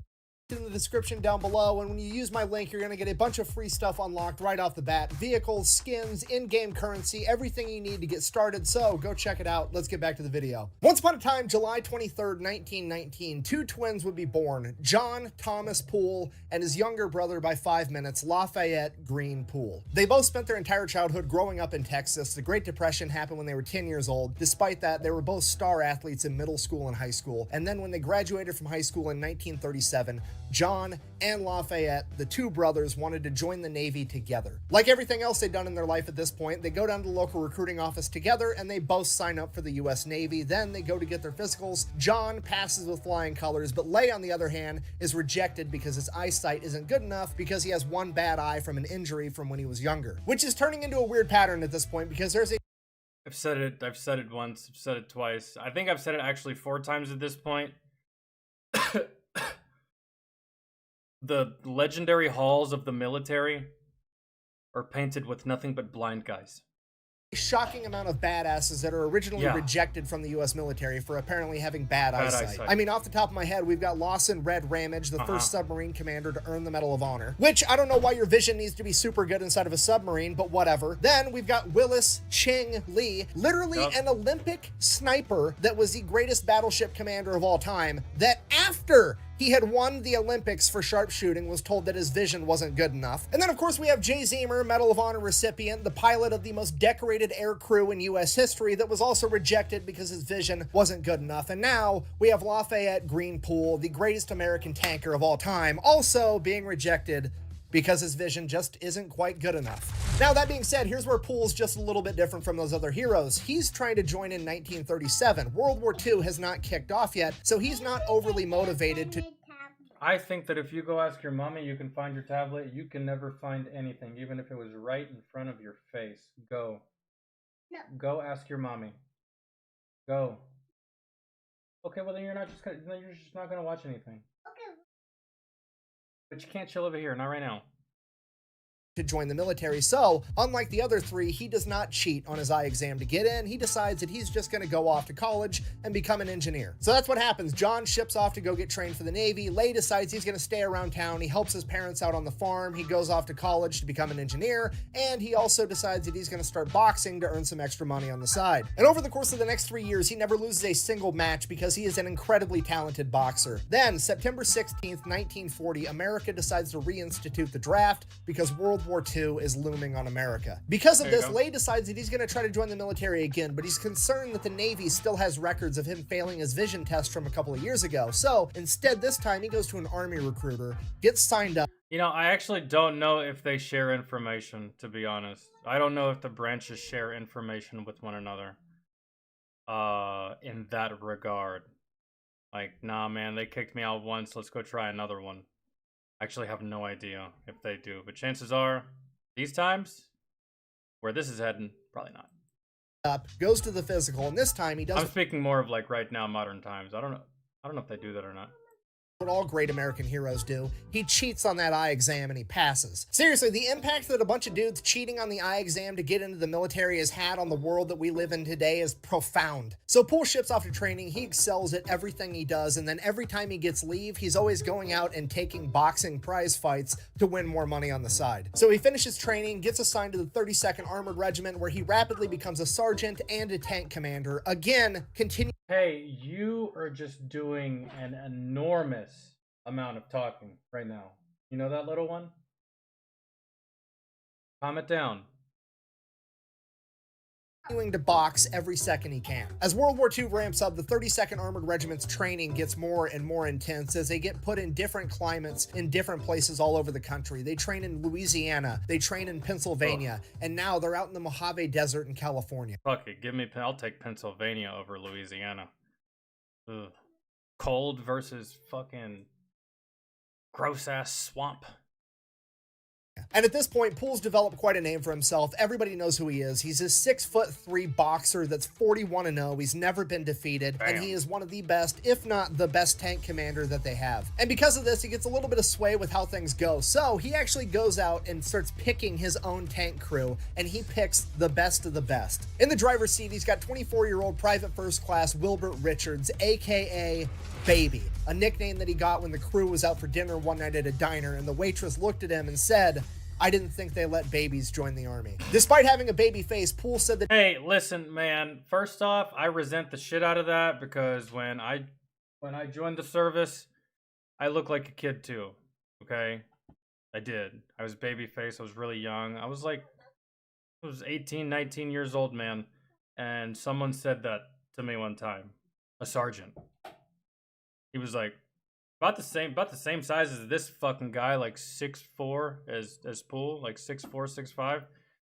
And he looked at me, he's like, very genuinely too, he's like, and looked at my face, he was like, up and down. I was like, I don't know, it was bring your kid to work day. Your dad did good, man. He taught you the whole uniform and the patches and everything. You do that yourself? And I was just like, come on, man. I'm in 3rd platoon. What are you talking about? He's like, oh, you're in this company. I am, man. Well, my bad. It's just, they make them young today.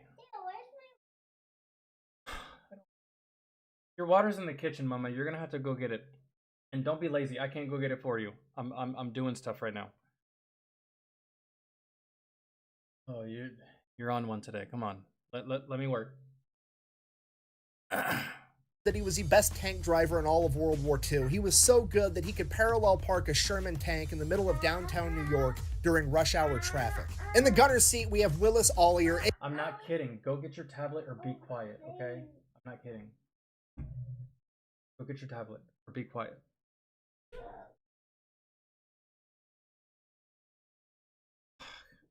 AKA Groundhog, a nickname that he got in the Mojave Desert because he constantly wore his goggles and had dirt rings from the goggles around his eyes at all times. He is the oldest man in the crew at 28 years old. He was a factory worker at an ammunition plant. He was exempt from the draft, but he wanted to go to war anyways, so much so that he had to go to the government to get permission to quit his job so that he could be in that tank. At loader, we've got 21-year-old Delbert Boggs, aka Jailbird, a nickname that he got because he was allegedly there because I forget that this movie has a really good cast, actually. I forget how good I gotta see this movie.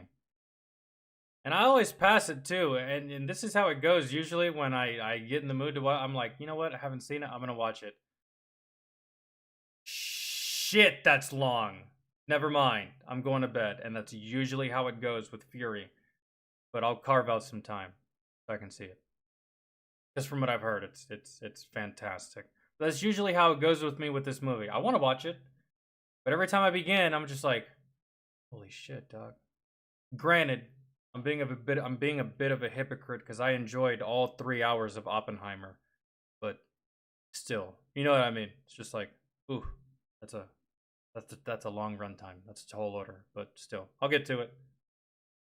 The judge gave him the option of go to war or go to jail. Standing at only 5'6", 120 pounds, Jailbird.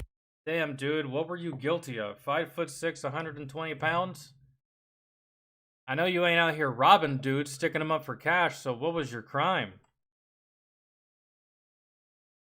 So that he could be in that tank. At Loader, we've got 21-year-old Delbert Boggs, aka Jailbird, a nickname that he got because he was allegedly there because the judge gave him the option of go to war or go to jail. And it makes sense that Jailbird would be played by what's his face? Homie that plays Punisher. That's fantastic. Standing at only 5'6", 120 pounds, Jailbird had probably the most physically demanding job in the entire tank crew. Loader. Yeah, that fucking that ammunition is not light at all. You're not shooting spitballs here. Despite his stature, he was able to load that gun faster than Poole could say fire. And then at assistant driver and bow gunner, we have Arthur Reed, who has not quite earned a nickname yet. The crew then decided that their fearless leader needed a nickname too. Poole was already becoming a legend. He was an undefeated boxer. He was one of the best tank commanders America had, and he made sure that everybody in his crew was squared away and taken care of at all times. He took complete responsibility for them. That's the kind of command structure I would have loved to have served in. John Bernthal, yeah. Was just like their dad, and for that reason, they gave him one of the coolest nicknames ever, and the same one from the movie Fury. War Daddy. War Daddy. Hey! Don't fuck yourself, War Daddy! Coffee's too high. Still owe me 40 bucks! Unlike the movie, however, Poole didn't said go fuck yourself, and he was like, cost is too high. not decide to name his tank Fury. He gave it a nickname that is 1,000 times cooler, and Hollywood decided to change for no good reason because they named their tank In the Mood. When asked what that meant later, Lafayette simply said, "That's just how I felt at the time. I was in the mood." So we've got the crew, we've got the tank, everybody has a cool nickname, it's time to get ready for war. They start training together super hard and become one cohesive unit. At this point, Poole, who's still been going out and boxing every chance he can, ends up joining the Golden Gloves tournament, and he actually ends up winning and becoming a Golden Gloves champion, which qualifies him for the national tournament in Chicago. At this point, the Army... Quick question.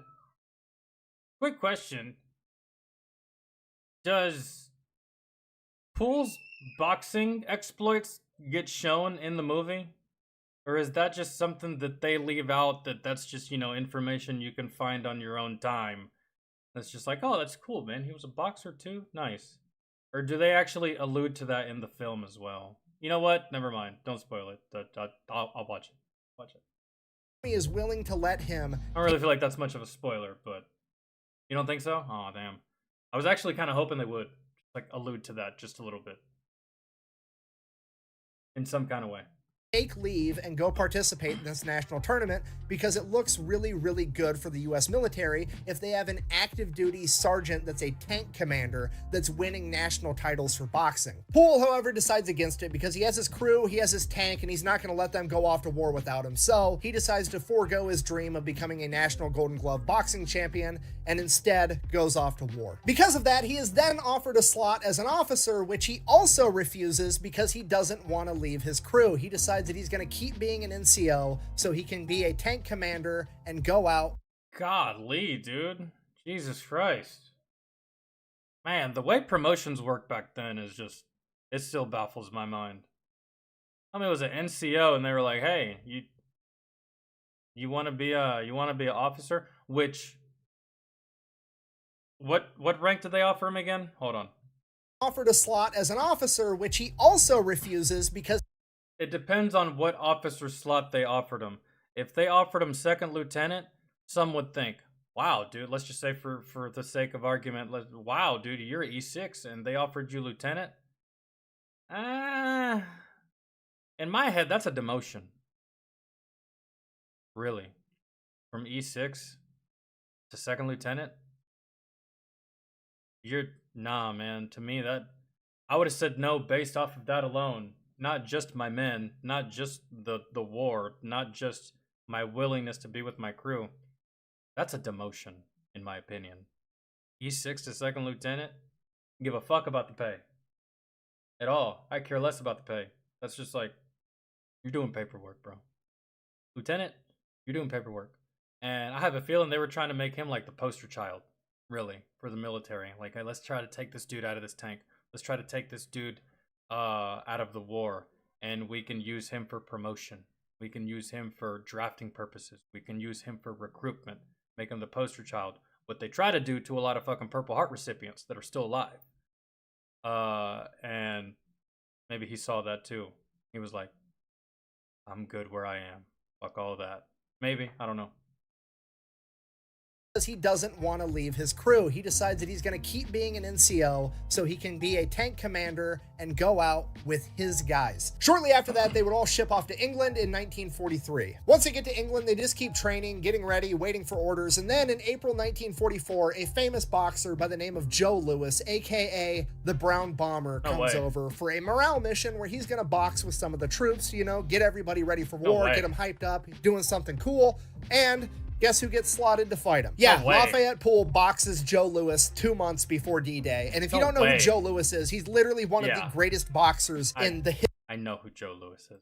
History of the world. This dude has 69 wins with 52. I know a lot of boxers, even though I don't watch much boxing these days. I know a lot of lore, and I watched a lot of boxing with my parents as a kid. So yeah, my dad used to like tell me all these stories and shit. Because he watched boxing with his dad, and he watched boxing with his dad, and he watched, all that shit, so.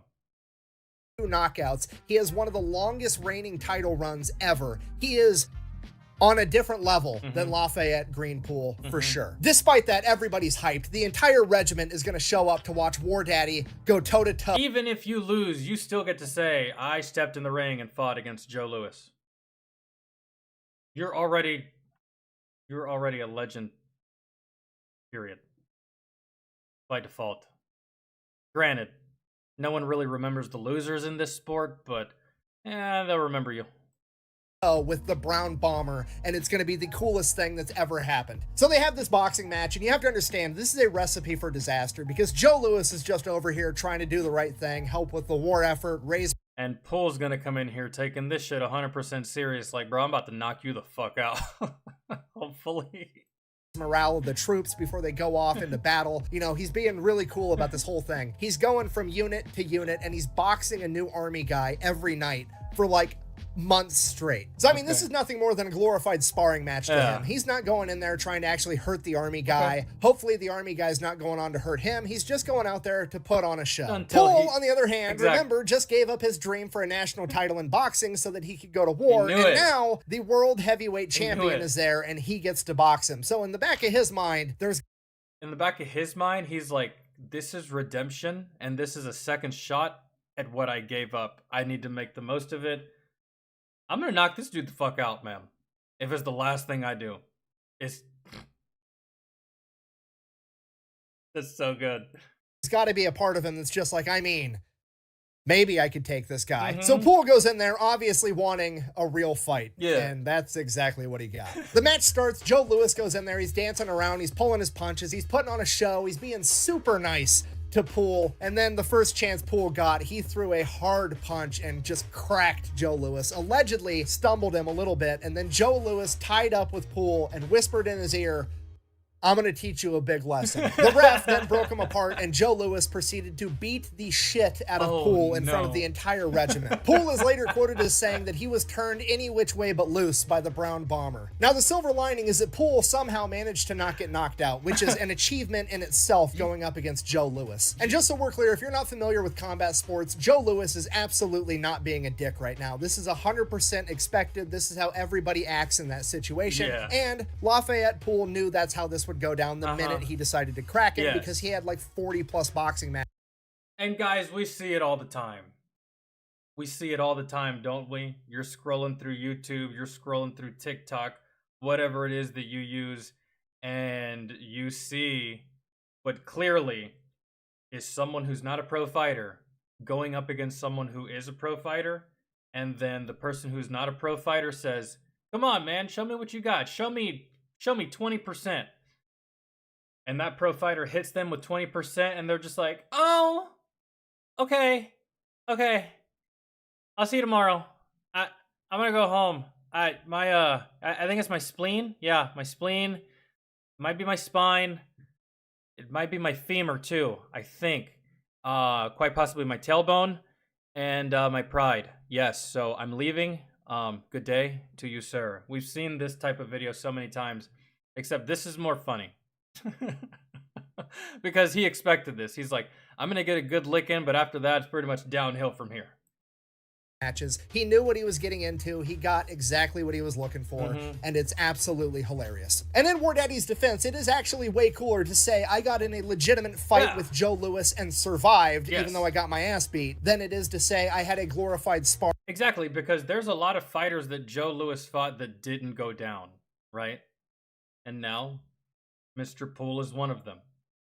Sparring match with Joe Louis one time. And pretty much everybody else agrees, and this serves to grow Poole's reputation even more. Fast forward 2 months, June 23rd, 1944, War Daddy and his crew would arrive at the beaches of Normandy 2 weeks after D-Day. For the next 5 days, they would make their way to the front lines, following the trail of destruction left by the Allied forces before them. And on the 6th day, June 29th, 1944, they would go out on their first mission, attempting to drive the enemy further back. Using a combination of tanks and infantry, they would drive off the main road through crop fields, and they would cut through the different fields, and each field was divided by this thin row of trees and bushes that was called a hedgerow. As they go through field after field and have the tanks drive through hedgerow after hedgerow, making a path for the infantry, they would come through another hedgerow where seemingly nothing was any different. As they continued to advance through the field, as soon as they reached the midway point, the 2 corners of the hedgerow they were in up ahead of them would open fire. They had walked directly into a German anti-tank unit's ambush as they began taking fire from anti-tank. I thought mines first, but nah, just straight up open up. I mean, what are you shooting with, dog? I mean, yeah, this is intimidating, but whatever you're firing is not going to get through these tanks. Tank guns, machine guns, and Panzerfaust, or tank punchers. Oh, well, some of those might. I mean, which were an early German rocket launcher designed to take out Allied tanks. The Germans were so well camouflaged in the hedgerows ahead that they couldn't even be seen. The only thing they could fire at— shit, that fucking... Good lord. I definitely got to see this movie. That ricochet was gross. The Germans were so well camouflaged in the hedgerows ahead that they couldn't even be seen. The only thing they could— My word. Fire at was the muzzle flashes of the Germans firing at them first. As the Americans began to return fire, In the Mood was struck by a Panzerfaust, but it was deflected off of its armor because they were too far away when they fired it. And then a second, and then a third. But that just puts you in more and more danger of a lethal hit the closer you get. Jesus Christ. This is... Sweet Jesus, man. Off of its armor because they were too far away when they fired. Mood was struck. That right there is just... Good God. That is one butthole clenching environment. Situation. Man, there is nowhere to go but forward. You want to go left? It's not going to work. You want to go right?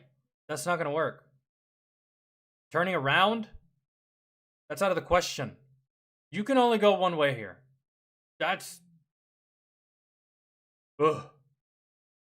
Struck by a Panzerfaust, but it was deflected off of its armor because they were too far away when they fired it. And then a second, and then a third, and then a fourth. In the Mood had been hit with 4 tank fists and survived all of them. The American tanks, including In the Mood, attempted to drive forward to push through the ambush, but as they closed the distance between them and the German anti-tank unit, they came into the effective range of the tank punchers. In the Mood and 17 other M4s would be hit and knocked out. As Poole ordered his crew to bail out, he would come to the realization that his bow gunner and assistant driver, Arthur Reed, had been killed in action on impact. With so many tanks knocked out, the entire unit was forced to retreat, and in a matter of minutes, Poole's entire battalion had lost 25% of its men, 177 soldiers, and 18 tanks. So Poole's unit falls back to the rear and they begin consolidating, figuring out how many people died, how many tanks they lost, refitting, getting reinforcements, getting everything done. And Poole receives word that his tank, while it was knocked out, is salvageable and it's going to be up and running in a couple of weeks. Nice. At this point, most tank crews would be like, cool, I'll take a couple of weeks off hanging out back here, not getting ambushed. But War Daddy and his crew are absolutely furious that their friend was just killed, and they want to get back in the fight now, not in 2 weeks. So Poole demands a new tank, and his chain of command, seeing that their golden boy wanted a new tank, turns and says, here you go, and they give him their very first version of the new Sherman M4, the M4A176W, with an even bigger gun that's more capable of going toe-to-toe with German tanks. They are then immediately given a replacement bow gunner and assistant driver by the name of Bert Close, a 19-year-old kid that looks like he just got out of a high school classroom. And for that... That was me. Guys, remember how I told you? Remember what I told you? This was me in the army. Like, I looked like a kid. A kid. I looked like this. We all did. Man, and to me, it didn't look out of the ordinary.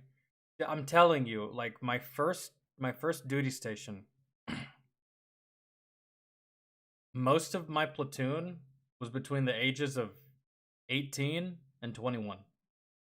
This is what we looked like, man. Young-ass kids. For that reason, he is immediately given the nickname Schoolboy as they paint In the Mood 2 down the side of their new tank and go back into the fight. Poole said he learned more in that first 3 minutes of combat than he did in the 3 years of training prior to that. He took note of how the Germans... Yeah, because it was a colossal failure, and you will always learn more from your failures than you do from your successes. Unfortunately, that is just the case. Percy Jackson and the Olympians. I've never seen any of those Percy Jackson films. Put their main anti-tank guns in the corners of the hedgerows to try and... No, the Discord's free to join, Reverend. There is still a Patreon where you can you get access to more of the Discord and can put in same-day requests and stuff like that, and everyday requests and all that shit. And there's not really much of a time limit on your request. But if not, you can still join the Discord and be in the free part of the Discord, which has public chat and all that stuff. And even a request section for public requests whenever we get done with the patron requests. So, yeah. Feel free. Triangulate fire at the middle of the field, and they waited until they got into the middle of the field before opening fire so they couldn't retreat back into the hedgerows easily. Yeah, that was a good For ambush. that reason, every time they cut through a hedgerow, they would immediately use the main gun and fire on each corner ahead of them, and then rake everything in between with machine gun fire, attempting to ambush the enemy first. Yeah. And this extremely slow, painstaking form of combat went... Yo, how long did they pre-fire? That's what I was gonna say. They're basically pre-firing these things. Like, you got me once, not again. I'm going to pre-fire every fucking berm I see until we're through this shit. And if you just so happen to be there, we're gonna hit you before you hit us. So that's the plan. It may seem simple, but that shit can work. Attempting to ambush the enemy first. And this extremely slow, painstaking form of combat went on for the first month. Just field after field, Damn. ambush after ambush. They pre-fired for a whole last month.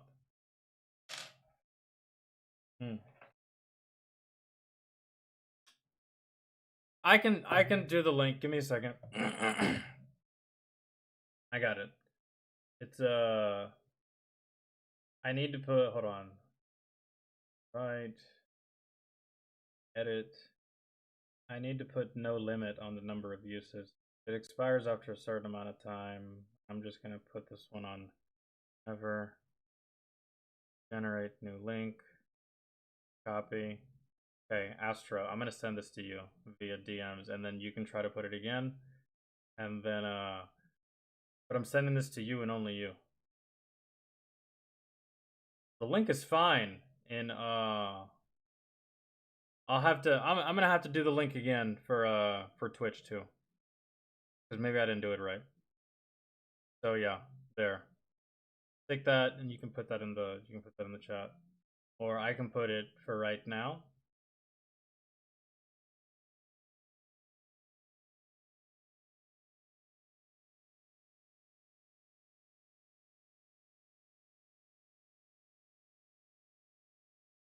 Try that. Yeah, same one.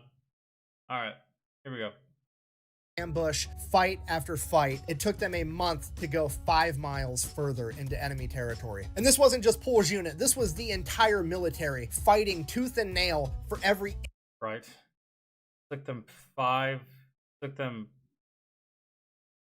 after fight. It took them a month to go 5 miles. It took them a month to go 5 miles. I kind of feel like a jackass now for all that complaining I did whenever I was in Afghanistan. Sometimes it would take us, I don't know, like 2 days just to go, I don't know, a couple of kilometers or some shit like that. Really.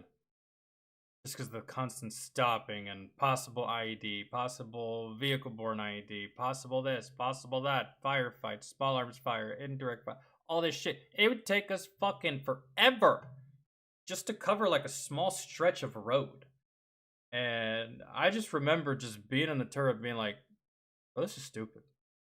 Let's just go, man. Fuck it. At this point, if we get hit, we get hit. I just want to move.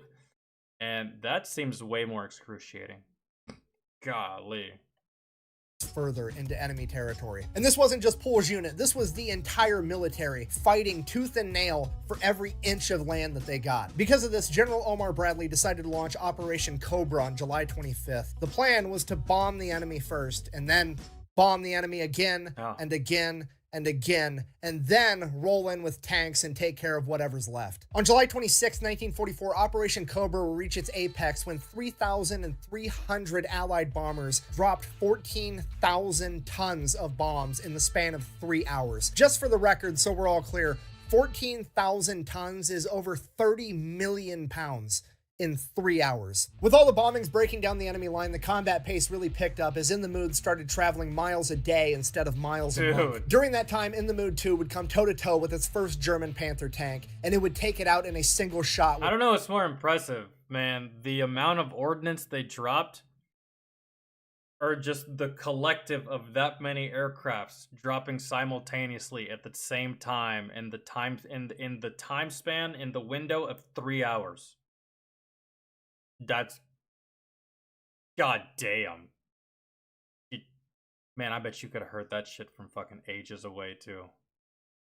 She probably rattled the whole fucking earth with its new and improved 76mm cannon. From that moment on, War Daddy, his crew, and In the Mood 2 led point on pretty much every single mission his unit ran, and he was driving the enemy back as fast as humanly possible. In the following days, it became pretty apparent to pretty much everybody that War Daddy and In the Mood 2 were in fact the main characters of this story, as he began sitting up higher and higher in his commander's position on the tank. Pretty soon, the other tankers began to describe it as he was sitting so high up on the tank that it looked like he was riding it like a bull, showing off his cowboy boots. Over the next several weeks, they put so many miles on In the Mood 2 and drove through so many hedgerows that they wore out the engine and it needed to be replaced. And at this point, Pool, being who he is like, I'm not waiting for that thing to get fixed, just give me another tank so I can keep fighting. And the chain of command is like, actually, that's perfect because now your original tank is fixed, so you can just have that one back.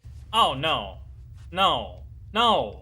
No! God! No! Pool immediately is like, no, absolutely not. It's older, it's slower, the gun is smaller, and most importantly, my friend died in the... And the fact that they thought that no. I'm offended at the thought.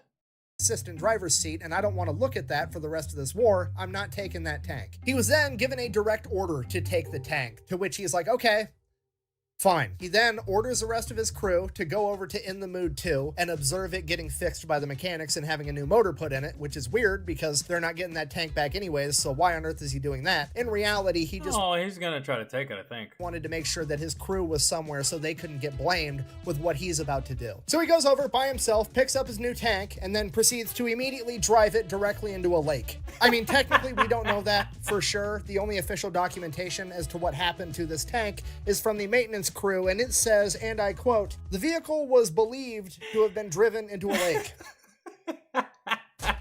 And at this point, the chain of command is just like, okay, well, I mean, let's hold on. This is the golden boy. I don't want to get rid of him. Hear me out. He did just save a tank the other day that we were going to lose. He ran in front of a bunch of machine gun fire and got that tank back. So now that he threw this tank away... That is some E4 Mafia shit right there. It really is. I wonder if that was 100% his idea or someone in his crew. Like, hey man, they want us to... We can't take the tank if there is no tank. You know what I mean? You catching my drift? You picking up what I'm putting down? That's fantastic. It's basically a net zero. I think we should just let it slide. Go ahead, give him a new M4A176W again, and we'll get him back on the front lines. And that's it. That's the whole story. They give him a new tank, and he goes back to fighting, okay? Do you understand how incredibly gangster that is? This is an entire another level of plot armor, okay? Going toe-to-toe with the enemy and, like, doing some crazy stuff and surviving, that's one level. Going toe-to-toe with Uncle Sam about his money is a completely another level of plot armor that most people can't even fathom. To be fair, whenever my truck got hit with an IED, it was totaled, man. Done. No longer operable. My squad, my teammates had a new truck the next day. However, I feel that not just for modern times, but even for these times, it's a whole hell of a lot cheaper to produce a truck or a gun truck than it was to produce a tank. It's a lot cheaper, a lot faster to do so. So, but yeah, anyways, that is fantastic. Oh, shit. For example, when you go to get out of the military, they make you turn in every piece of equipment they ever gave you, ever. Okay? Facts. Okay, they're going to pull out a sheet of paper that's this long with a list of all of it, and it's... And if you don't have it, they're going to charge you for it. But XMC, what if you're getting out of the military? They can no longer charge you for shit. Well, they can. Just take it out of your taxes. They will get their money back from you. Doesn't you can't hide. You ain't getting away from it. You ain't escaping. It's going to be the most ridiculous stuff on the planet. They're going to be like, yeah, we gave you a marker tube type in 2003. Yeah. What the fuck is a marker tube type? Oh, a Sharpie. You gave me a Sharpie in 2003? Okay, I'll just pay for it. How much does the government pay for Sharpies? Roughly about $17,497 and 37 cents. $79.95 is what we pay for fucking Sharpies around here. I exaggerated, but still, even that is ridiculous. Yeah.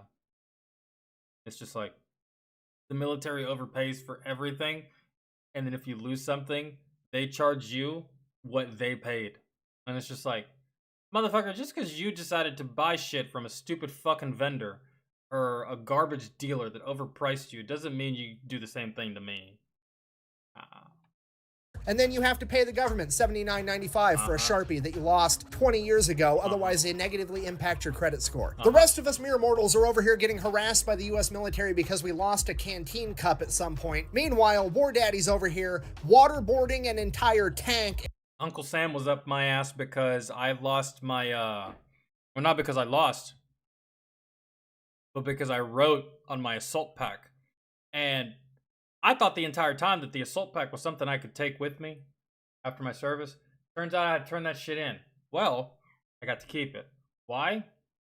Because I wrote my last name on the back of it with permanent marker. Who told me to do this? My commander. I went back to see I have to turn it in. They were like, nope, we can't take it. I was like, why? They were like, we can still see marker on the back of it. I was like, I cleaned it. And they were like, it's still there. I'm like, why can't you take it? And they were like, because it has marker on the back of it. I was like, my commander told me to do that. And she was like, well, you better go talk to your commander. And I was like, how much is this going to be? She's like, for this assault pack? She was like, $320 something odd dollars. And I was like, I can get that from the surplus store for like $20. She's like, I don't know what to tell you, man. CIF, welcome. I was like, fuck y'all. Y'all are some thieves, man. Y'all are criminals, actually. This is wild. And just walking away like nothing happened and nobody cares. This is an unprecedented level of... But as a golden boy, and I can't be too mad at this guy, he earned it. I was never a golden boy, so...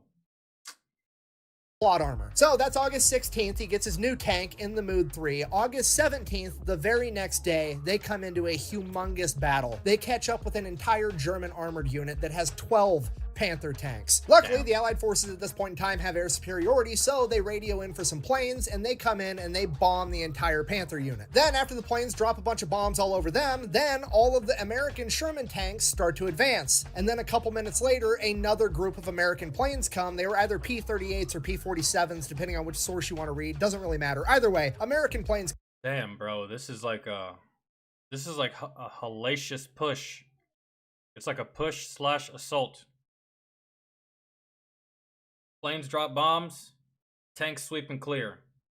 Planes drop bombs again, tanks sweep and clear. And they're just taking care of whatever the planes didn't get. Like, nice. Come, and then they proceeded to bomb everybody, the American tanks included. And during this bombing run... Oh shit, never mind. Danger close. Way too close. In the Mood 3 and the tank next to it would both be hit. Luckily, nobody in War Daddy's crew would be hurt. However... I was sitting there giving them props. I was like, that's nice. But no, that was a colossal fuck up. both of the tanks were knocked out. At which point, the battalion commander orders everybody to fall back because things have just went catastrophically wrong. Poole orders... Today's military doesn't have Golden Boys? Yes, it does. Called Medal of Honor recipients. Except, most Medal of Honor recipients that are still alive, they don't stick around. Because they know what's in store for them. Their service is no longer the same. They can't just go back to being who they were.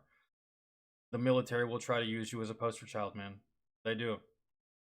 I met a Medal of Honor recipient when I was in Italy. Staff Sergeant Giunta. He won his Medal of Honor, or he was awarded his Medal of Honor. Within that year, bro, he was out of the service. He got out as an E6. He probably could have done 10, 15 more years in the service. He got his Medal of Honor and he dipped. He wanted no part at all whatsoever. His men to all bail out and run back. Baby the driver and Jailbird the loader both. And the ones that stay, well, and the ones that decide that they want to, do that, well, that's what you're going to be doing, man. Interviews, taking pictures, going to colleges, going to high schools, going to West Point, giving speeches, shaking hands, signing shit, all kinds of stuff. It's just, you're still in the service. Chances are you'll probably get moved somewhere up north, or not up north. You'll probably get moved somewhere up Pentagon, something like that, man. I don't know. You'll no longer be just the regular Joe that you were. Cool, dope. They'll try to make you into this unless you just kindly refuse, and the only way to kindly refuse is to just fucking dip, man. They hop out of the tank, they run back. It is now Poole and Schoolboy left inside this tank. The other tank right next to In the Mood 3 also bails out and they all run off. However, one of those crew members... I see that, Mama, but you gotta go get your tablet. You gotta go sit on the bed or something. Let me finish.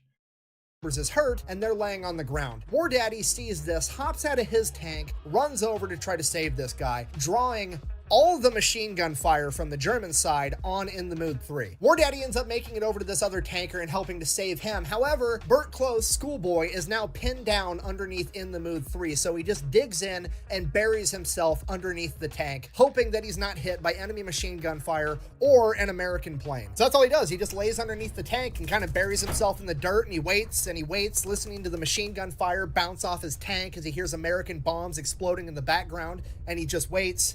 And 10 minutes go by, and suddenly somebody runs and dives under the tank, and it scares the shit out of Burt Close. And he looks over, it's an American, so he kind of relaxes for a second, but that dude doesn't see Burt yet. And Burt Close, Schoolboy, recognizes this guy. It was his friend from basic training that he hadn't seen in like 2 years. And Close remembers on the first day of basic training, this guy got asked a question by the drill instructor, and he told the drill instructor, "I don't know." And from that point on, throughout the rest of their training, that particular drill instructor would always tell this guy, "What do you know?" Bearing that in mind, Schoolboy asks the guy, "Hey, what the hell happened?" And that guy responds, "I have no idea." To which Schoolboy responds the same thing the drill instructor would have responded, "What do you know?" And that guy whipped his head around, recognizing the voice of his friend, and they were reunited after like 2 years not seeing each other, not knowing if they were alive. They've just ran into each other in the most unfortunate circumstance on the planet, and then they just hung out for the next hour in the middle of this firefight, catching up, because there's literally nothing else they could do, and it's the most army thing I've ever heard, ever. So while Close is catching up with his buddy, War Daddy makes his way back to safety. He carries that injured tanker with him, and then he realizes... I've carried on full conversations in the middle of firefights before, so it's not outside the realm of possibility that I could just, just chill and have a catch-up session with a buddy if I ran into him in the midst of chaos. It'd probably be a different conversation that probably wouldn't last a whole hour, but in this case, they really didn't have a choice. That's hilarious. That's awesome. That he's missing Burt Close, Schoolboy, and he was not about to lose another assistant driver and bow gunner, and he is ready to run back into hell to go get him too. He is then physically restrained and given a direct order to not. So like an hour goes by, Schoolboy and his buddy are just chilling underneath the remnants of In the Mood 3, waiting for the bombs to clear up. Finally, the German armor unit's forced to retreat. They get the all clear, the planes aren't going to be coming anymore, and then they just kind of get out from underneath the tank and walk back, and everything's okay. So now the next problem is that In the Mood 3 is gone, they no longer have a tank. Well, By that time, they had already replaced the motor in the Mood 2, and they were ready to hop back in that. So at Bed Bath & Beyond, we believe home should always be your happy place. From rushed. So the next day, August 18th so through August 26th, War Daddy and the crew of In the Mood 2 go ham. They spearhead every single mission, driving further and further into enemy territory, wrecking absolutely anybody that gets in their way. Poole and In the Mood 3 are leading the entire 3rd Armored Division deeper and deeper in enemy territory, and during this point of the war, the 3rd Armored Division earns the nickname the Spearhead Division because they are leading the rest of the military into the fight because they are advancing so. I've heard this division before, and I guess I never really wondered why it was called Spearhead Division, but that's why. Rapidly. It is literally the largest unhealthcare system in the world being spearheaded by War Daddy and his crew of In the Mood 2. They're pushing so hard, so fast into enemy territory that they start getting direct orders from the battalion commander to slow down and let everybody else catch up. There's a count. Guilty of that, actually. Several missions, actually. Yo. Scout truck. We can't see you anymore. You need to slow the fuck down. Oh, sorry. And we're gone, bro. Just absolutely gone. Just my truck and zip. It was always a weird feeling. I went on a lot of convoys. A lot of convoys that I went on, I was in the group. I was part of the pack, right? But I was scout truck mainly, and lots of times during my deployment when we were on mission, it was just my truck and that was it. That was it. It was a very eerie feeling, just like driving by yourself.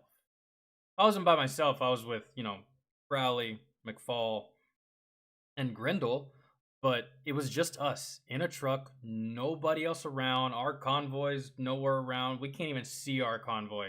And sometimes we would get a little bit too ahead, and our platoon sergeant would be like, listen, guys, I mean, fuck, man, if something happens to you, we can't help you.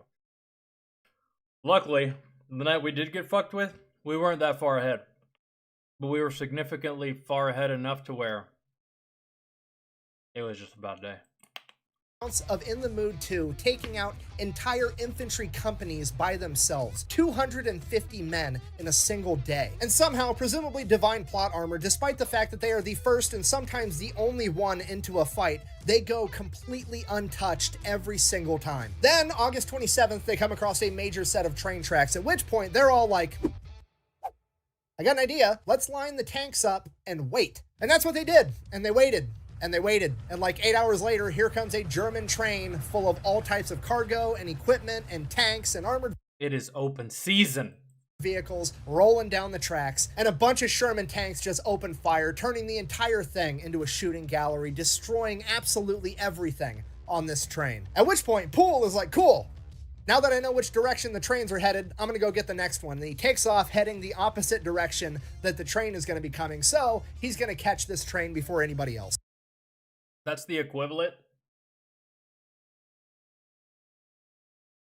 What he's doing here is the equivalent of you just get a kill and you're just like, oh shit, I know exactly where you're about to spawn, and you fucking hump your ass to the other side of the map, and boom, you catch them in their spawn. And now you get to clip that shit and upload it to YouTube. That's exactly what he just did here. He killed one and he knew where the other one was going to spawn at. And he just went there and waited on it. What a cheeky bastard. And sure enough, like an hour later, here comes another train headed in the exact same direction. It is now In the Mood 2 and this train going head to head as In the Mood 2 starts firing 76mm rounds into the engine of the locomotive after... Did you really set up shop on the tracks? That wouldn't be my first choice, but good God if you did. What a psychopathic savage with balls of steel. Because, like, you gotta have some serious faith in your equipment.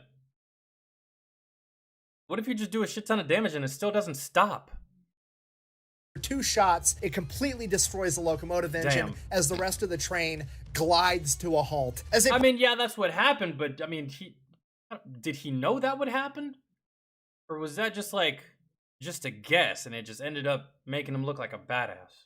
All around and the rest of the train comes into view, there are 4 German Tiger II tanks on this train. They haven't even ran into one of these in combat yet, and there's 4 of them sitting dead on this train, but the Germans are running to get in the tanks to use them as artillery and get the guns aimed at In the Mood 2. And one of those German guns will absolutely destroy In the Mood 2. Probably with a single hit. At this point, Schoolboy starts using his 30 cal machine gun and War Daddy starts using the 50 cal up top to shoot at these German Tiger tanks, not because it's actually going to hurt the tanks, but because all the machine gun fire is keeping the Germans from getting inside of them to be able to use them. And while that's going on, Groundhog is opening fire on the tanks with the 76mm over and over, finally being able to break through the Tiger tanks armor, destroying all 4 of the tanks as they continue to destroy everything else on this train. For the next half hour, it is a complete shooting gallery as In the Mood 2 wreaks havoc on this now defenseless train. At some point, the rest of the tanks catch up and they chip into, but the majority of the credit ends up going to In the Mood 2. When the smoke clears,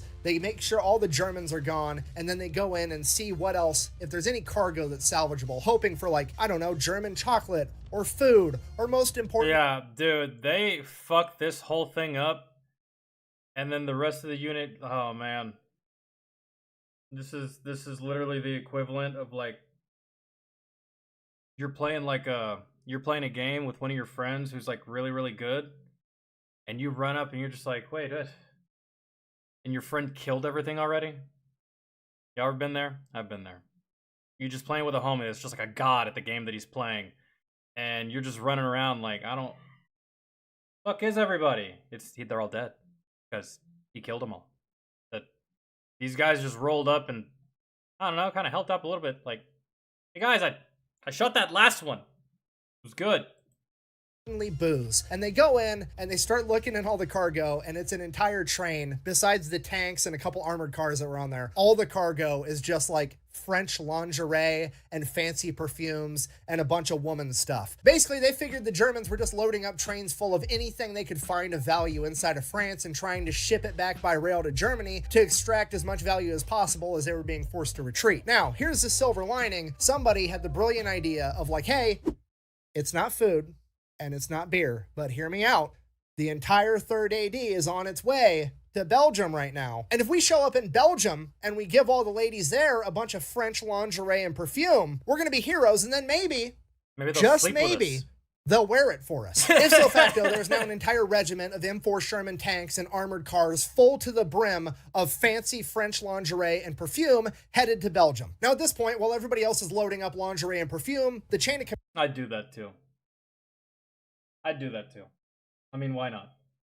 Right? Like you said, not food, not money, but maybe they'll see it as like a token of appreciation and they'll reciprocate some way, somehow. Command is having a meeting because War Daddy and his tank crew just took out an entire train pretty much by themselves, including 4 German Tiger II tanks. So we need to get them some kind of award. So it becomes clear to the chain of command that these are probably the best tank crew that America has right now, and they would do a better job of serving the country if they were sent back home and sent on tour where they could tell their story and help sell war bonds. And honestly, they've earned it at this point. So the chain of command then orders Poole to fall all the way back to the very rear and let everybody else handle everything from here on. See, that's what I'm talking about right there. Talking about going on tour and doing all this stuff. I'm telling you, man. And there's just some soldiers out there. There's some people out there that they don't like that. They're just like, nah, man.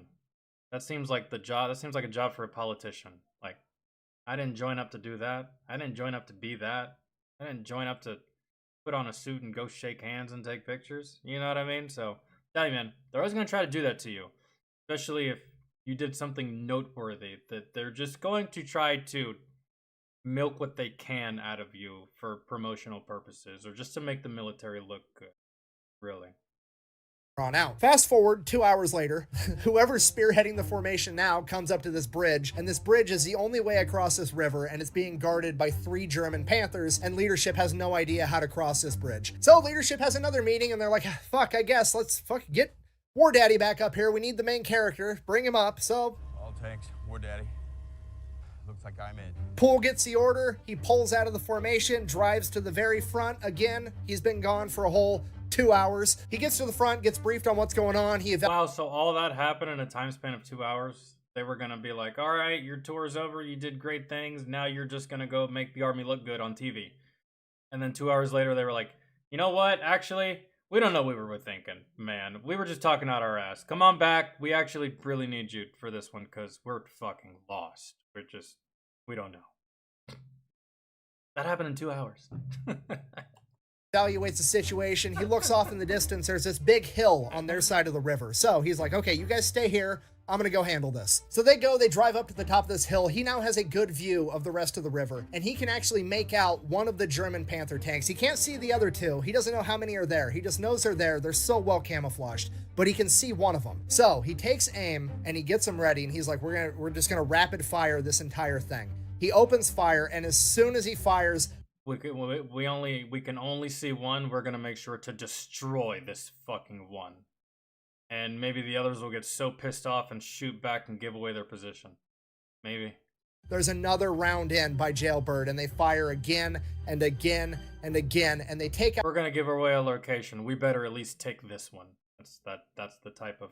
out this first Panther tank, and they do it so fast and they fire so many times that all the other tanks think that they're getting ambushed and they start retreating. There was only 2 tanks there. He sees them once they start moving. Exactly. But those tanks take off thinking that there's way more tanks than just one attacking them. Meanwhile, Homie hit him with the full auto mod on the fucking tank and he didn't know what to do. He's like, oh no man, I think that guy's cheating. I need to get the fuck out of here. Holy shit, what's happening?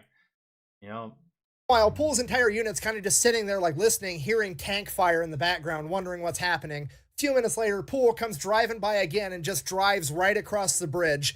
So everybody else is like, okay, and then they follow him, and then problem solved. War Daddy saved the day yet again. At this point, Pool's probably thinking to himself like, okay, this is the point where I'm supposed to stop, get orders. They're probably going to send me to the back of the formation again. No, I think this is the point where they're just like, I mean, bro, just take it.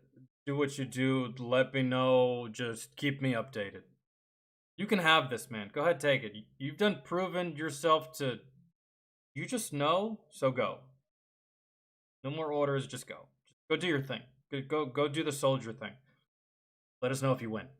And he's like, but I don't want that, because off in the distance, a couple miles ahead, he sees a German town, and he knows that that town is probably full of all types of important German supplies, because a second ago, they had 3 German Panther tanks trained on a single choke point. It was a pretty safe place to be. And he knows that if he can get there in a hurry, he can probably take out a bunch of more enemy objectives. So he just hauls ass straight into this town, right down Main Street, and sure enough, there's 4... Something tells me that like 90% of the time that was spent inside of this tank with War Daddy, the driver of this tank had the pedal to the floor the entire time. Roughly about 90% of the time they were in it. They were just fucking pedal to the floor, dude. No wonder the engine gave out on the fucking first one. Jesus. They're just like, they don't give a shit. 100 miles an hour. German ammo trucks full of German war supplies, and he takes out all 4 of them by himself as the rest of the unit is desperately trying to keep up. After a while, some of the other tanks finally catch up to Pool, but Pool keeps leading them deeper and further into enemy-held territory, and at dusk that night, they'd be ambushed by more Panther tanks. And that ambush started by one of the Panther tanks shooting directly at In the Mood 2. Luckily, it was a glancing blow, and everybody was okay. In the Mood turns, returns fire, and scores a direct hit, knocking out the tank as the German crew bails out. But the tank didn't burst into flames yet, and that's not acceptable. So, In the Mood 2 advances to shoot this tank again. As they hit it again, the whole thing blows up, as In the Mood 2 gets hit again from another Panther tank. And again, it glances off the armor, and everybody's okay. But they don't know where the hell it came from, because it's so dark out, they can't actually see anything. So now, they're just waiting. And they're waiting, and they're kind of moving back and forth, and this Panther tank fires at him again, and they could see the muzzle flash. The Panther missed, and In the Mood starts returning fire just in that general direction, firing blindly. And after 4 or 5 rounds sent that way, they see an enormous explosion and flames as they had scored a direct hit on the enemy Panther tank with pure luck. Any remaining German forces are forced to flee, and that was the end of that battle. They bed down for the night, they get some more gas in the tank, they get everything fixed, they eat some food, and the next... They sprayed and prayed with the tank. And it worked. Did you guys hear that? They sprayed and they sprayed and prayed with a tank. And they won. Jesus Christ. Morning, they take off again, driving further into enemy-held territory. The next morning, War Daddy and In the Mood 2 take off, hauling ass with the rest of the tanks. Poole figures that those two German Panthers ambushed them because they were trying to protect something, and he wants to find out what it was. So, he keeps charging deeper and deeper into enemy-held territory, and that's when he comes across an entire German supply convoy. And yet again, War Daddy and In the Mood proceed to turn this entire supply caravan into a shooting gallery. In the Mood alone is credited with destroying over 100 vehicles, 2 German Panther tanks. God, dude, could you imagine? Could you imagine if there was like 1 or 2, max 3 other tanks that could move just as fast, just as efficiently, and knew exactly what to do, just like In the Mood? Could you imagine? Just one, man, just one tank crew was responsible for all this damage. Could you imagine 3 of the same kind? Jesus. 2 other tanks, 3 German 88 anti-tank guns, claiming over 50 enemies KIA, claiming 63 as prisoners of war, and a ton of others wounded. When the smoke settles from this and the leadership gets to figure out what actually happened, it is decided that the In the Mood crew is all going to receive Bronze Stars, and Lafayette Green Poole is going to receive the Distinguished Service Cross. He would also be nominated for the Medal of Honor, but that was rejected for some reason. Something to do with being in a tank is a team effort, and he didn't do it by himself, so he doesn't deserve the Medal of Honor, which... That doesn't make any fucking sense, man, because no one goes to combat by themselves.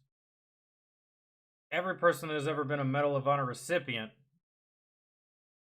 they were part of a team, and most of them got the Medal of Honor saving their team.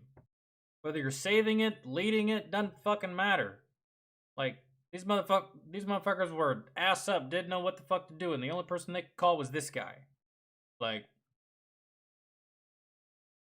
Doesn't really make sense, but it never does. So, that happened. Now from here, it's pretty smooth sailing. They don't have much contact with the German military. They're pretty much just going... Maybe they didn't want to give him that much clout, right? Like, dude's already a badass. Dude's already a badass tank commander. He's already a boxer. Already has all these awards. Maybe they didn't want to inflate his ego or something, or like he has too much, or I don't fucking know. I feel like it was earned, right? From what I learned. And then now I still gotta watch, but...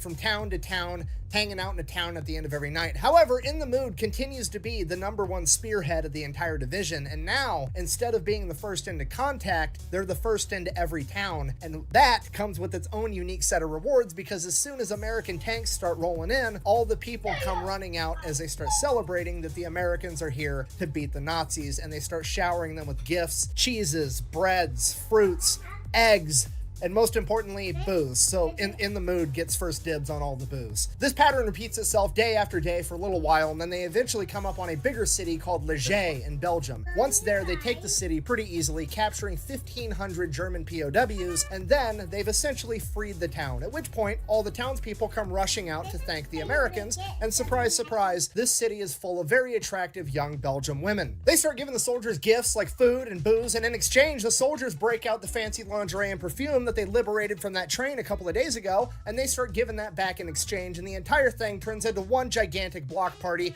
that kind of ends up turning into a shit show, because all the soldiers spread out as they start sleeping with all these young women, showing them that inches are in fact better than centimeters, and everybody's just completely hammered. Which was fine, there was nothing wrong with that, right up until the next morning when the chain of command got the order to move out immediately. At which point the leadership, A, they're hungover, but B, they're kind of looking around as just like there's passed out people drunk all over the city, on the sidewalks, in the streets. It's chaos. The soldiers are all spread out because they all went home with different women. They don't know where like 75% of their soldiers even are. They radio back, they're like, we're gonna need a couple of days to regroup. We had an issue. Dude, you could probably regroup faster in a combat zone than you can regroup right here. A battalion full of hungover soldiers, hungover Joes, scattered, different places, different women. You don't know where they went. Yeah. I feel like it would go faster in combat, actually. This might take a day or two. Find all these motherfuckers, man. In town here. So after that, they spend the next couple of days regrouping and getting ready to move out again. After they get regrouped, it's off to the Siegfried Line, the border of Germany. Partied a little too hard, sir. That's our fault, but we're all set. We got our supplies. We're good to SP. So, my apologies. But, don't really feel like I need to give you one. Last I checked, I was in the field, you were not. We'll be there. Shaka Khan. Over and out. That's good. That's...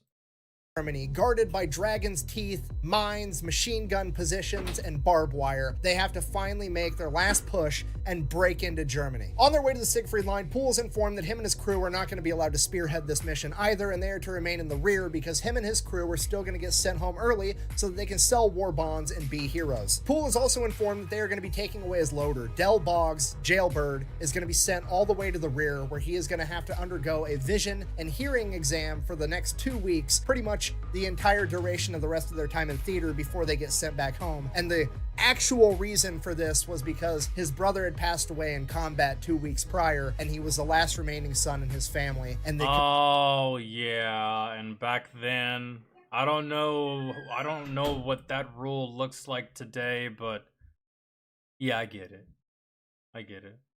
Commander did not want to have to tell that man's family that he died in combat 2 weeks before he was supposed to come home. So he was going to be sent all the way to the rear where he was going to stay until he could get sent back to America. Okay, dude, for a second, I was sitting here thinking like, oh my God, what is everyone's obsession with always ripping up the Dream Team? But you can't look past that. That was a thing in these times, man. In these times, you were the last living son of your family, last living male. You either couldn't join or they pulled you out early. You were barred from joining. I don't know if you guys ever remember seeing the movie Saving Private Ryan, but the whole reason they were Saving Private Ryan is because he had 3 older brothers, all who were serving in the military, all KIA. He was the last living member. He was the last living male, last living child of his family. That was the whole reason they were trying to save Private Ryan, right? So that makes sense. I understand. Bearing all this in mind, Poole agrees and he is going to remain in the rear of the formation and he's not going to be doing anything crazy. He is then assigned a brand new, fresh out of basic training, Private First Class Kenneth King to be the replacement loader for Jailbird, the best M4 loader in all of World War II. Somehow a German tank snuck past the American line and managed to ambush Poole's section, and the first tank they managed to shoot was in the mood. Poole immediately orders his crew to return fire, which they do, but the shell wasn't effective against the Panther, as he orders them to fire again, but Private First Class Kenneth King wasn't able to reload at the same pace that Jailbird was before him. So Poole orders Baby to throw it in reverse as he tries to get this kid more time to reload the gun. He ends up jamming the gun as the Panther fires another shell at In the Mood, and it punches through In the Mood and hits Private First Class Kenneth King directly in the head, killing him instantly. As Poole and Groundhog are both ejected from the tank, severely wounded, and the good lord, ejected from the... Trying to wrap my head around how hard of an impact and blast that is. Tank is still being thrown in reverse, being manned by nobody except for Baby and Schoolboy. Driving blind, they just continue to travel in reverse as another Panther shell hits In the Mood, but don't think that's a thing anymore because a lot of families don't have a bunch of kids anymore. Well, it was slightly a thing whenever I was in the service. So I had a friend, my first duty station, and he was in the Army. His brother was in the Marines. So I asked him one day. I was like, "Yo, so you think I'd get to meet your brother out here?" And he's like, "Oh no, my brother can't be deployed right now." I was like, "Why? Is he injured?" He's like, "No, because I'm deployed." I was like, "I don't know what you mean." He's like, "If I'm deployed, he's not. If he's deployed, I'm not." I was like, "So y'all can't deploy at the same time?" He's like, "Uh-uh." I was like, "Interesting. I did not know that." And so yeah, that's...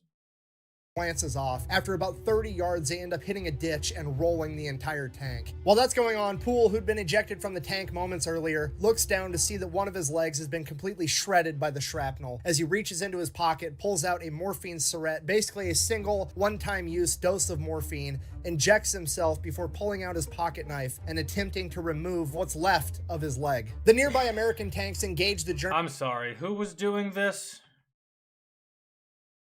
completely shredded by the shrapnel. Hold on. From the tank moments earlier, looks down to see that one of his legs has been further back, but glances off. After blind, they just continue to travel in reverse as another Panther shell hits In the Mood but glances off. After about 30 yards, they end up hitting a ditch and rolling the entire tank. While that's going on, Poole, who'd been ejected from the tank moments earlier, looks down to see that one of his legs has been completely shredded by the shrapnel. As he reaches into his pocket, pulls out a morphine syringe, basically a single... Back in the good old days where they just gave you the morphine in hand and you could use it as needed. Not today. Somebody in the E4 Mafia fucked that up for us. And I apologize to all of you, but not anymore. Only person who gets that is our fucking medic. One-time use dose of morphine, injects himself before pulling out his pocket knife and attempting to remove what's left of his leg. The nearby American tanks engage the German Panther, destroying it as a neighboring tank commander runs to Poole's aid. As Poole is yelling at him to go help the people in the tank, he doesn't. He runs up to Poole, injects him with another morphine syringe before calling medics to aid him. When the medics show up, they inject him with yet another morphine syringe, and Poole loses consciousness. Jesus. The rest of the In the Mood crew survives, and they end up... I would too. Good God. Fucking overdose this man. Holy shit. At least, like... Fuck, man. Write it on his forehead. Administered morphine. I don't know how many more of those things he actually really needed, but... Oh, fuck. Ultimately getting reassigned to different tank crews where they remain for the rest of World War II. Poole, on the other hand, has to have his right leg amputated 8 inches above the knee, and he is sent back home where he spends the next 22 months in the hospital battling different infections, rehabbing, and getting fitted for a prosthetic. By the time he's released from the hospital, it is 1946 and World War II is over, and he is then immediately discharged from the United States military because he now no longer has a leg.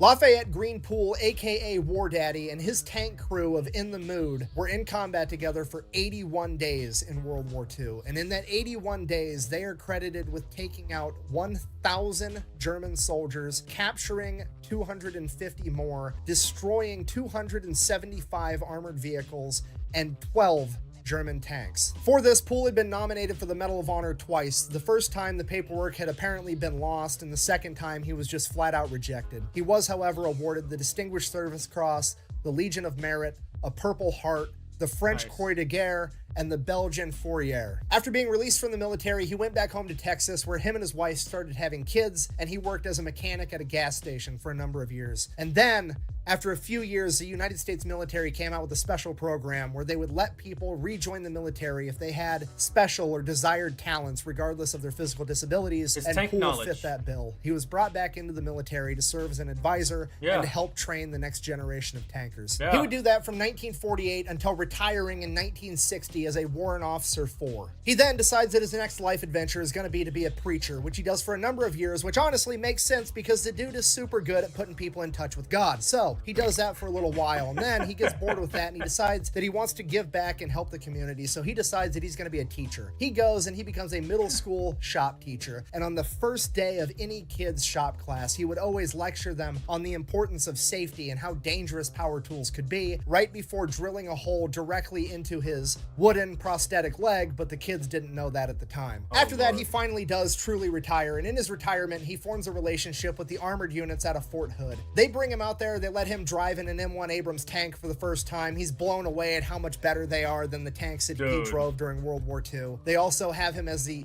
guest of honor at all their military events where he commonly gets to speak, and he gets to know all the guys. And then in 1990, they're sent off to fight in Desert Storm. If you don't know, Desert Storm is considered to be the last great tank battles the world has ever seen. The last time that tanks were going toe-to-toe with one another on the battlefield. And that was my dad's glory days right there. Entire time that his guys were out there, Lafayette Poole was back home, glued to the news, watching it every single moment of every single day. And as Desert Storm, and by extension tank versus tank warfare, would come to a close, so would Lafayette Poole. His health began to decline, and he would pass away at the age of 71 on May 30th, 1991, the very same day that he received word that his armored unit out of Fort Hood had made their way to Germany safely on their way back home to America, because Desert Storm was over. Bringing a close not only to tank warfare as the world knew it, but the life of one of the greatest men to ever do it. So, in conclusion, if this has taught us anything,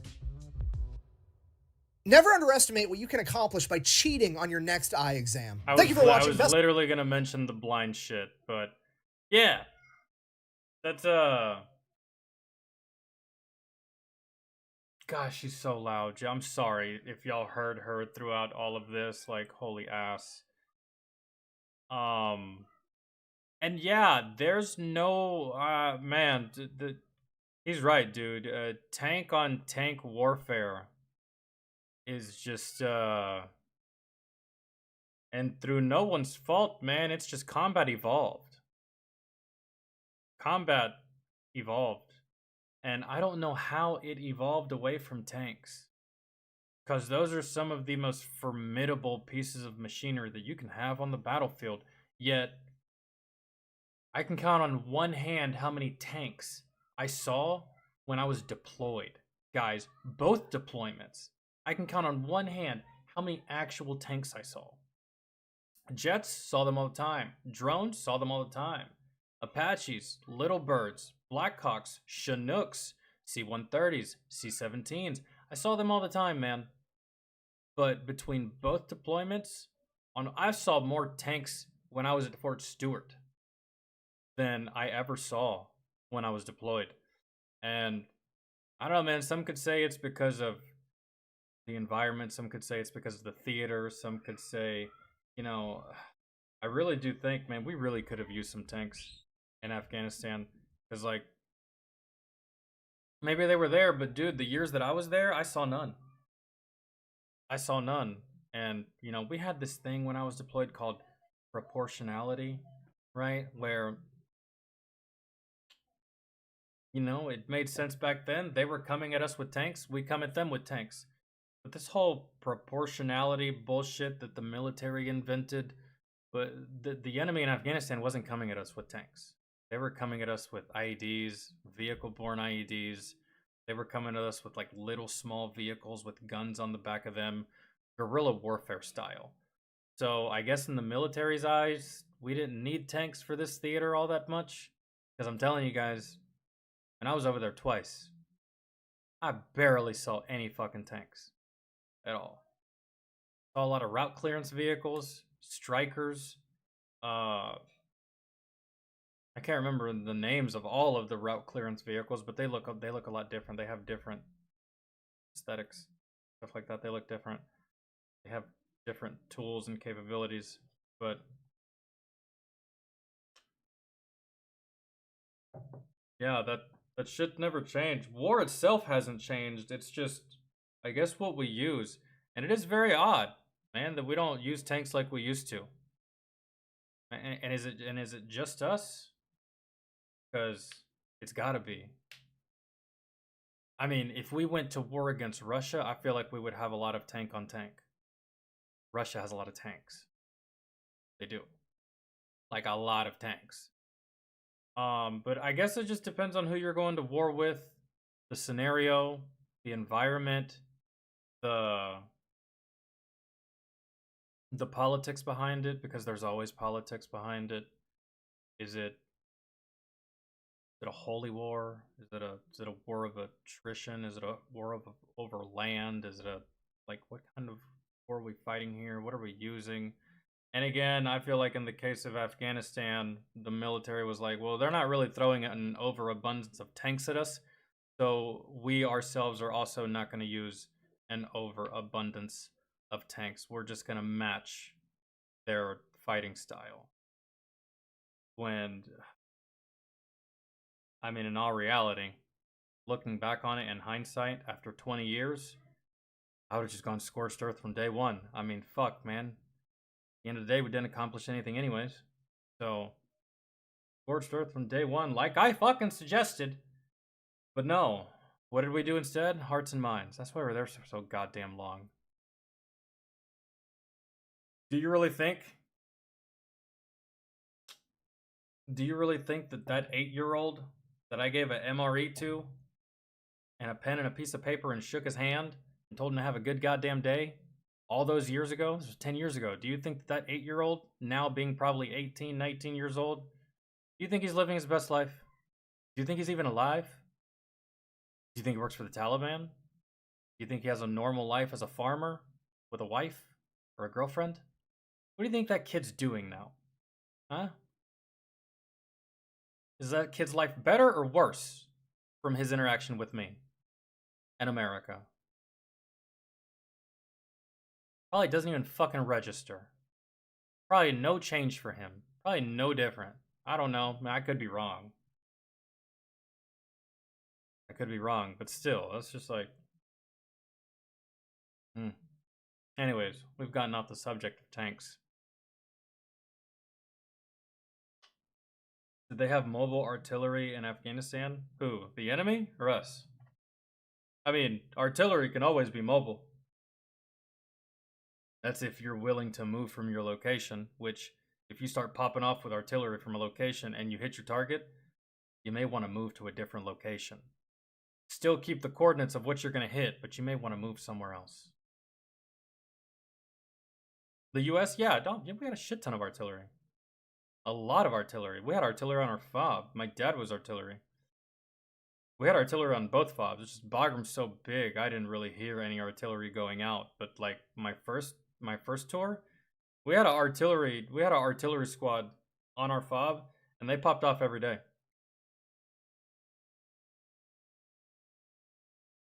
I remember one time one of the artillerymen came into our tent because we had nothing to do with their operation or what they were doing. He came into our tent and he's like, guys, we're about to light up the mountain with phosphorus. You want to come? You want to see it? And we were like, yeah, let's go. Fucking run it. Do it. And they lit up the whole fucking mountain with phosphorus. And like our FOB was surrounded by mountains. So it was like, this is our FOB right here. Mountains, mountains, mountains, mountains, mountains, mountains, mountains. And the only way out of this little basin that our FOB was in was this one little narrow road that went through the mountains. And it connected to a major highway that you could use to either get to Bagram going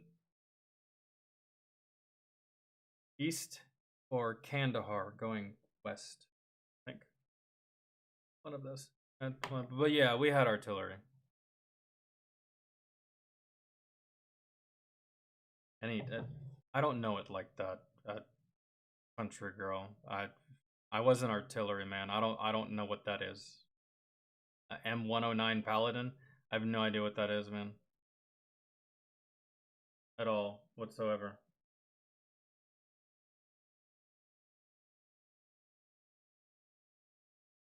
You should join the military, country girl. You seem to have like infinite knowledge of this stuff. Why not put it to good use, practical use?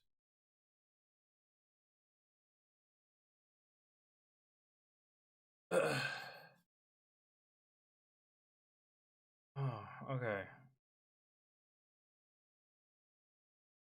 I have no idea what that is. And I hate when people are like, you were in the military and you don't know what that is? No, man, because the military is fucking huge. That's... Jesus Christ. One, I don't care. Two, we're not required to know. Three, did I mention I don't care?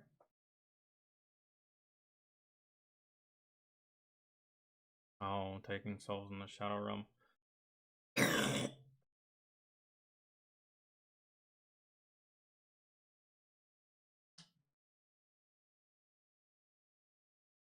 Oh no, it's a horrible spot. It's a terrible spot, Rebel. I said that to myself every time I'd walk out of my tent. I'd walk out, look around. I could get shot from there, there, there, there, there. Do a 360.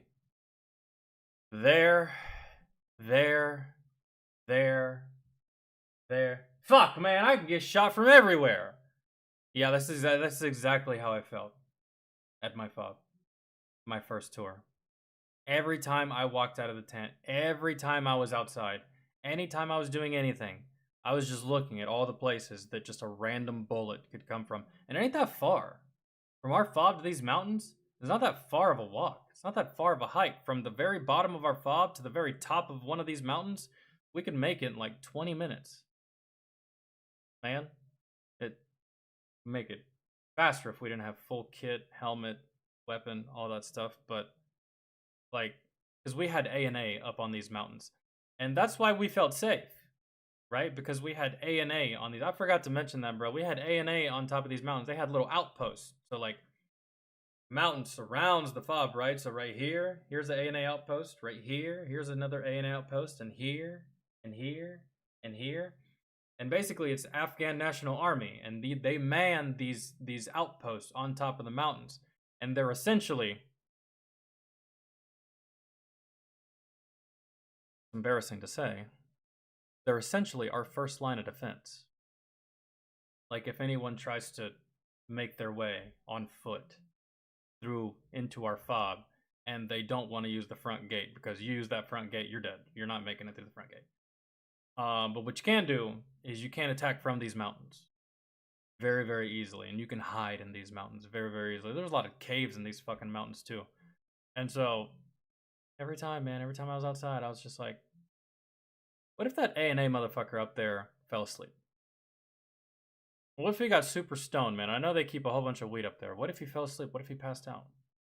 And that motherfucker just took his rifle and he's aiming at me right now. Or what if the motherfucker's dead? The nearest outpost wouldn't hear him scream. They'd hear a gunshot, but they wouldn't hear a knife attack. What if that dude's dead? And now the next time we go up there to do our weekly checks, because we used to do weekly checks on these A&A guys, foot patrols up a mountain. Next time we go up there to check on these guys, this dude's just waiting there with, like, I don't know, hundreds of pounds worth of explosives, and he just blows our fucking crazy asses off this mountain. The shit that would go through my head. I'm just like, I don't like it here. I don't like this area. I'm the type of person where I don't like when I feel safe when my back's against something. I don't like the idea of getting flanked. I don't like the idea of something coming behind me. I don't like the idea of there's a whole bunch of shit behind me, but because I'm looking this way, I don't know what's there. My ideal environment is with my back against something.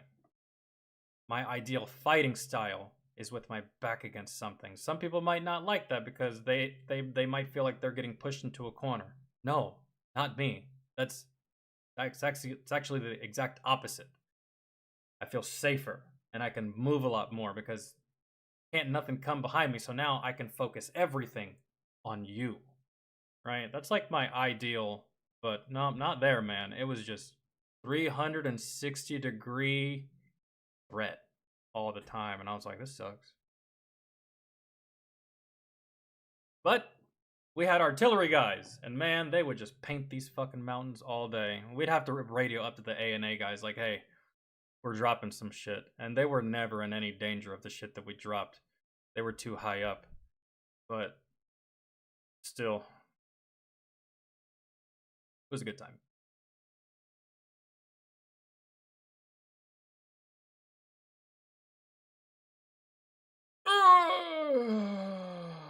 Fuck.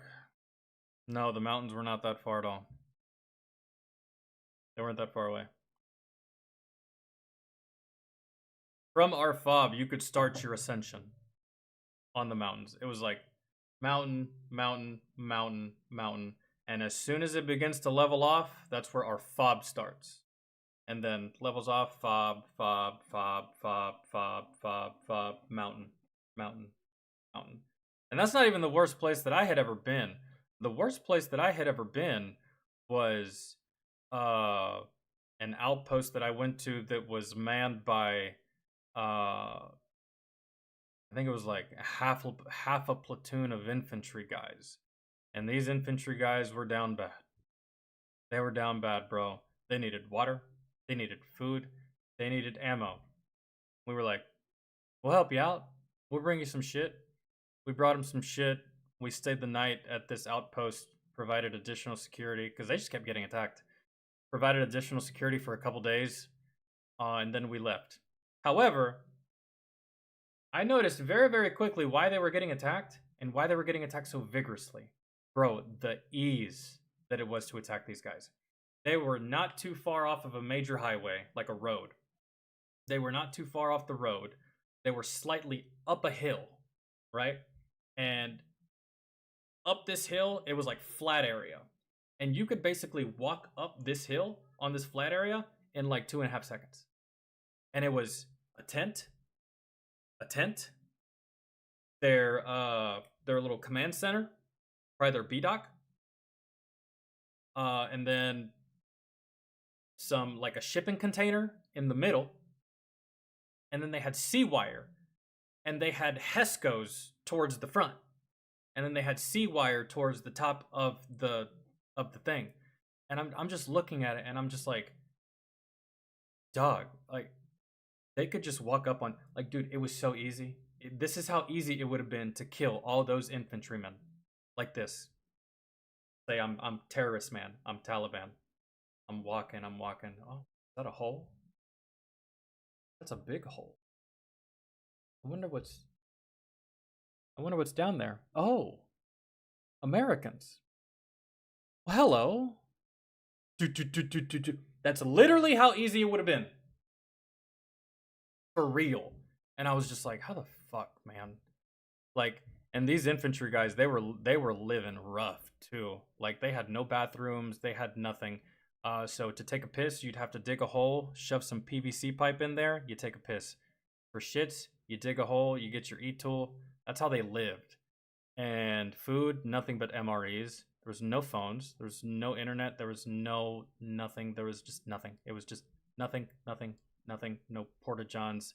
It was just them. It was like a group of 15, 20 guys, something like that.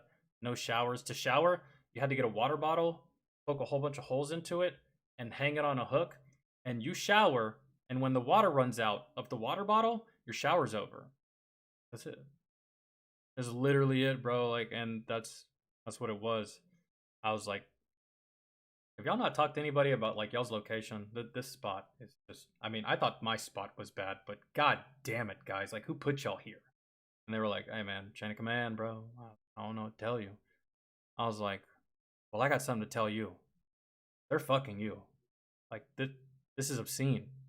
But hey, that's the way it goes, dude, so.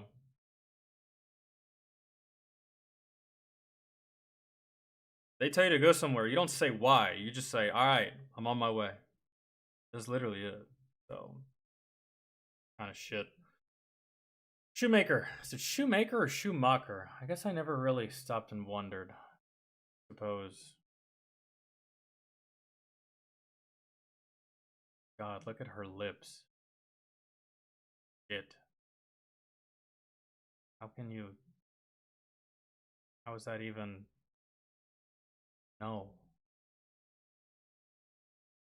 Alright, I'm trying to see if there's anything I want to click on or add to my watch later. There wasn't much that we could do today outside of what we did, just because the videos were really, really long.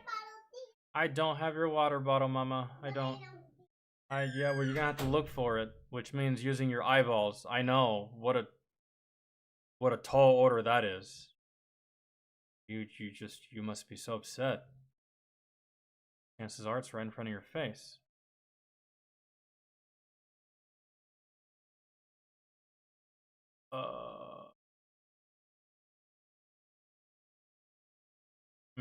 I wonder if I could get away with watching Fury on Kick, and we can do a movie night for that. Because I'd be down to do that. That means I'd have to log back into Kick. I don't even remember my login. But I think as long as I remember what email I was using, I think I should be fine. But I kind of want to watch it right now, just like on my own time, but I don't know if I'll do a movie night. But it seems like most of y'all have seen it already, so I don't really have to worry. As far as movies, I already saw the one movie that I wanted to watch this year. I don't think there's any other movies coming out this year that I'm overly excited to watch like I was with Deadpool. And I already saw that, so I am going to be watching out for that Mufasa movie. Y'all want to watch the trailer to Mufasa? If y'all haven't seen it, I loved it. So good. And what makes it so good is that you already know what happens. You already know what happens with Mufasa and Scar. So it makes it awesome to see, but it also makes it like sad at the same time.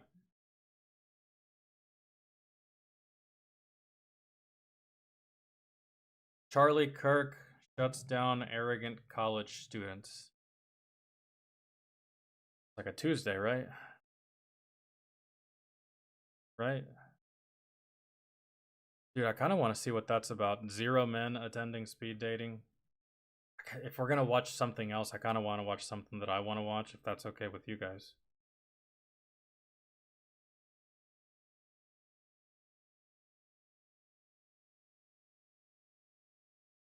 You've never seen Fury, neither have I. I have not. And that's the only,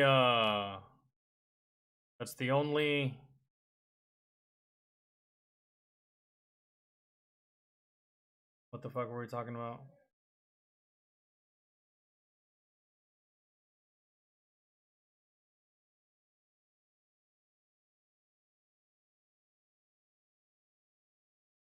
Yeah, I'm not doing that though, Astro, so yeah.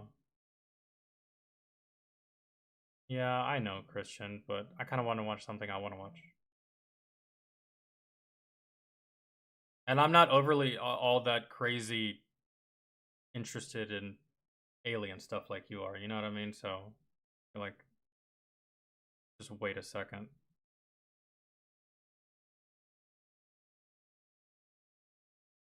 You know what's crazy? I've never seen Band of Brothers either. Don't get me wrong, I've seen a lot of military films, just I've never seen Band of Brothers.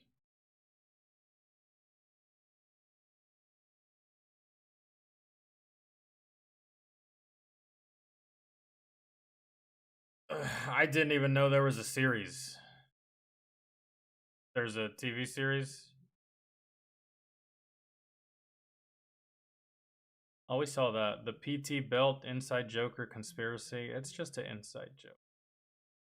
I forget, did we ever watch that video? It's only 6 minutes.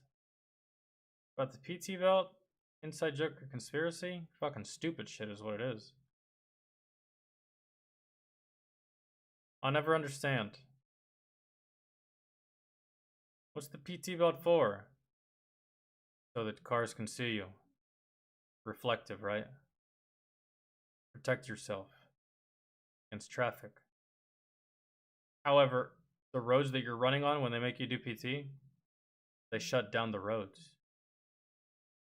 So guess what there isn't? Traffic. So you gotta wear the PT belt as protection from vehicles whilst actively keeping vehicles off the road during the duration of your PT session. Man, you gotta love military logic. You gotta love the way they do shit, man. You gotta love the way they think. It just... Oof.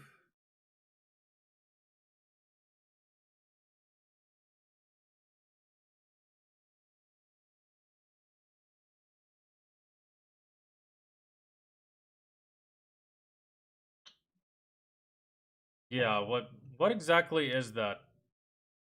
Namsy, what exactly did you request? If it's music, we're not doing that today, by the way. I just hope you know that. I feel like I said that earlier, but music is tomorrow. I fucked up the schedule this week, so yeah, there's no music in these streams at all. There's never any music in YouTube streams. And depending on what it is, and depending on how long it is, I could always do another patron request.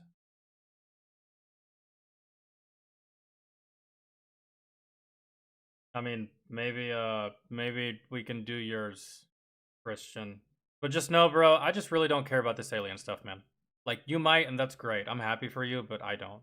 So, but we'll watch your video. Who is doing fireworks? What is the occasion?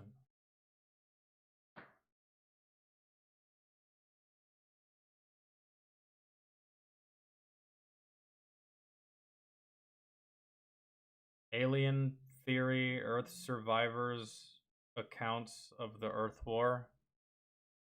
See, I'm just sorry, Christian. Like, this shit don't interest me at all, Doug. but we'll give it a go. Like, the Alien movies from back then, I appreciate them for what they are. They were good, but I'm just not this kind of fan. I just don't care. But I know you want me to watch it, so we're here.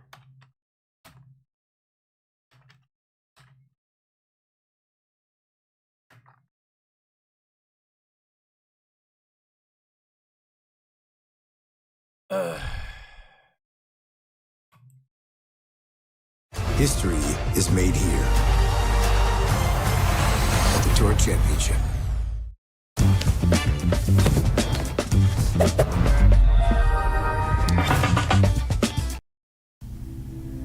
Daddy, are we going to die?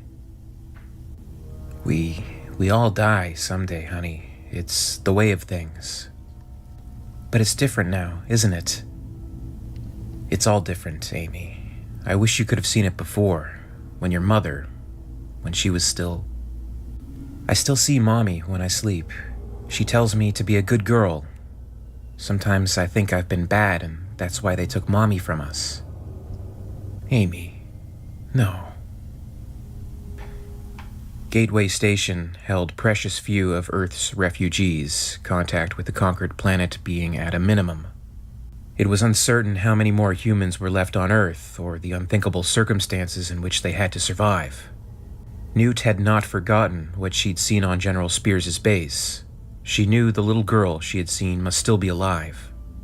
She requested notifications from the station's techs should the transmissions come through. She was watching, waiting. The old man ran a shaky hand through his dirty white hair and put his arm around the adolescent. Amy smiled up at him. She was a pretty girl in spite of her grimy skin and tattered clothes. Her nervous smile made her look much younger. The old man, Ben, sat with Amy in a tunnel covered in alien secretion and littered with debris. The tunnel led off into thick darkness. They were waiting on Paul, Uncle Paul, to set up the satellite link to transmit another message. There were further developments, further information that may be of use to someone out there, someone to help. Paul believed these transmissions and the efforts they went to in order to send them out to be in vain. Don't know why we bother. There's nobody left, nobody to see. Only a matter of time before those things kill us, or breed us like those other poor bastards. I'll breed my goddamn brains into a wall before I let them touch me. He called for Ben to lend a hand with the setup. Great world, isn't it? The automatics will probably hum into the next century. Too bad none of us will be around to enjoy it. Damn it, Paul, not now. What do you mean, not now? You think if we ignore them, they'll just go away? Look around you. Man, this isn't Earth anymore. It's a new world. Their world. That's enough. What do you want me to say? You're right? It's over? Ben lifted his pistol, nearly aiming it straight at Paul's face. Here, look at it. 3 shots left. I know what we're up against. I know our chances. Why don't you use it? It can't be any worse than this. Nerdy, I'll try pulling something up after this and see if it works. Maybe it's just your browser, or maybe it's just because I just uploaded it. Sometimes things that I just upload don't play. I'll check though. Maybe it's just one video or all of them. I mean, usually they play whenever I feel like they play. Let me finish this. I can't. There's a reason we're here. A reason those things haven't taken us. Someone's out there. I can check right now. I think I'm on the right thing. Hold on. Let me check for you. I can,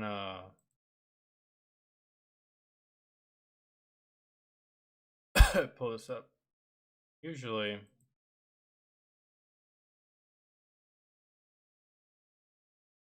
It was, just... This is like upload. Most recent one, right?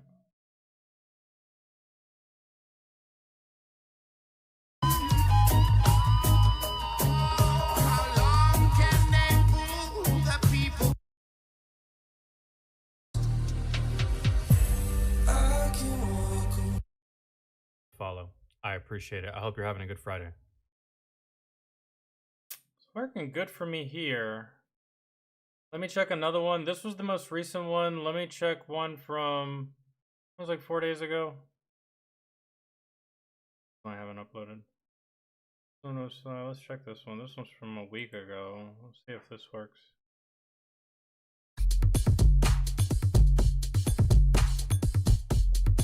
I got ads. There is one simple saltwater hack that anyone can use to dissolve their belly fat on command. I didn't put these ads here.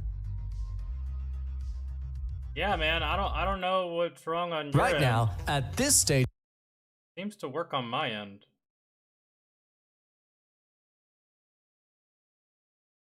I just had to A little bit of everything. I just had to make sure just to see if there's anything I need to fix, but I don't think so, man. Sorry about that if it's not working for you. I can feel it. They moved forward with the transmission. The call came in to Newt. The tech, a man named Boyd, had mentioned offhand that there were still a few things coming in from Earth. Mostly those goddamn religious shitheads, he'd muttered, peeking at one ear. Any casts of a family, said Newt, not expecting it. That would have been a miracle. He gestured toward the screen. Oh yeah. Comes in on various channels, pretty random signals. A girl and her dad, a couple of others off and on. Sad. Auto scanner picked it up. I quit tracking them days ago. They must have found a way to tap into the ground relays. Somebody down there really wants to talk. Boyd had shrugged and left to eat, warning Newt not to touch anything while he was gone. Newt figured the old tech hadn't meant he didn't care, it was just that there was nothing to be done. We tried staying above ground, but so many have been taken by the alien. They identify with the creatures. They're using the underground to move beneath the city, he said, keeping his voice quiet. The tunnels and grids are still here, but changed, transformed. He and Amy walked forward a few steps. The lighting was weak. Long shadows danced and reformed beyond them as they moved through the silent cavern. The old man continued. It's difficult to be sure, but the tunnels appear to converge into a central locus, like spokes on a wheel. The dark, ropey alien construct surrounded them completely now. The walls were embedded with long-dead humans, a mostly rotted arm hanging down from above, a half skull jutting out to their left. To the right was something that might have been a dog once. Amy moved closer to the old man. Maybe tried lowering the resolution and it'll play for you. It just sounds like a connection problem, Nerdy. I'm sorry, man. I don't know how to help you, dude. Like, it works on my end whenever I play it. Maybe someone else can try to play it, see if they have problems too. I'm sorry, man. I don't know. This is the only other place I know where I can upload shit. Aside from, I'm not uploading full streams to YouTube. That's crazy. As far as I can tell, the creatures keep to one area at a time, use it up, and move to another. Our camp is set up nearby. He put a shaky hand on Amy's shoulder. The aliens are a few clicks from here, as far as I can tell, so we're as safe as we can be. I wish we could go up, Amy said. We can't, though. The old man nodded. There are those who feel the connection and hunt for alien breeders above ground. We're better off down here. They walked down through the tunnel, death all around them like obscene art, both breathing shallowly through their mouths. After a minute they stopped, and the old man began to speak again, in his schoolteacher's voice. We're not far from the hub now, one of the central areas. That's why there are more breeders here, what's left of them. We don't dare go any farther. I used to wonder why they reclaimed themselves, filled their world with the decay of death. Then I realized they're immersed in death. They surround themselves with it.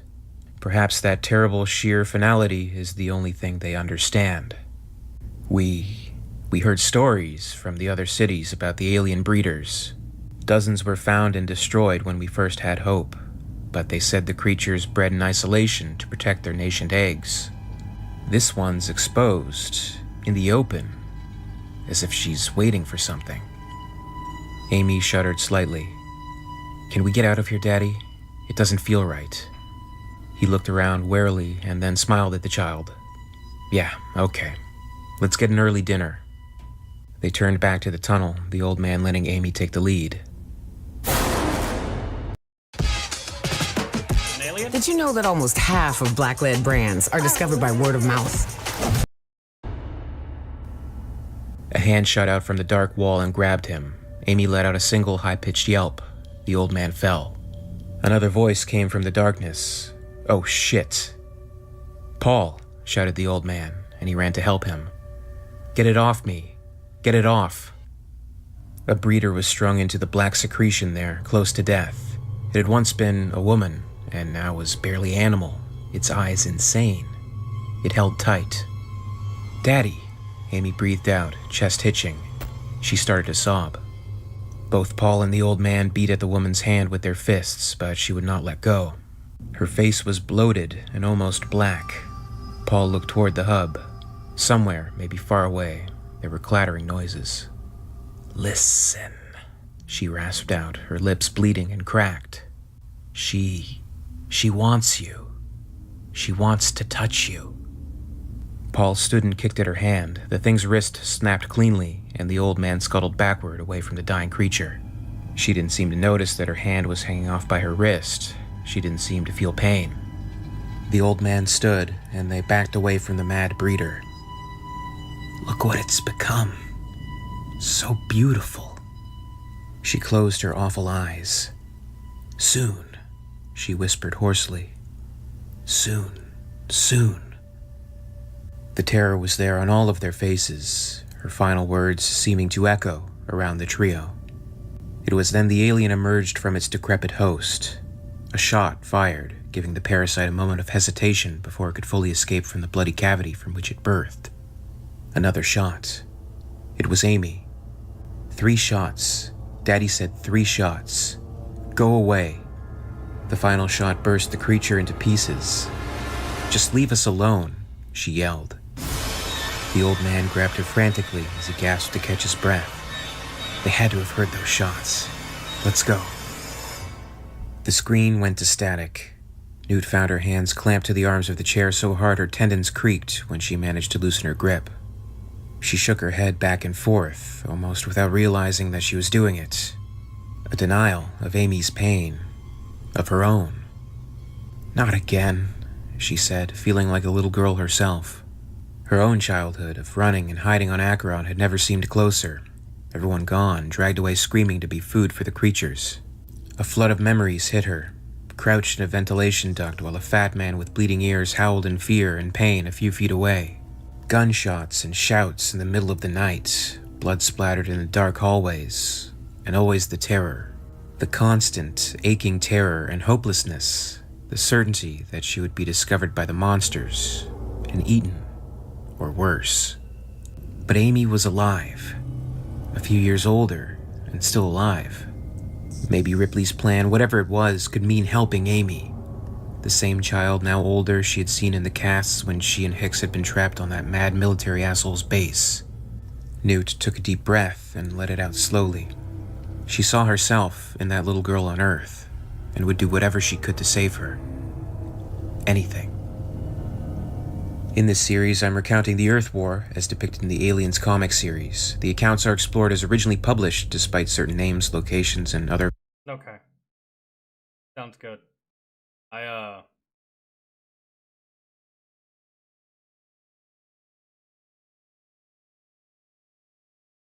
No, Namzi, I probably won't. That'll probably be it for the remainder of the evening. Gotta go deal with my niece for the remainder of the evening. She's been up my ass all day.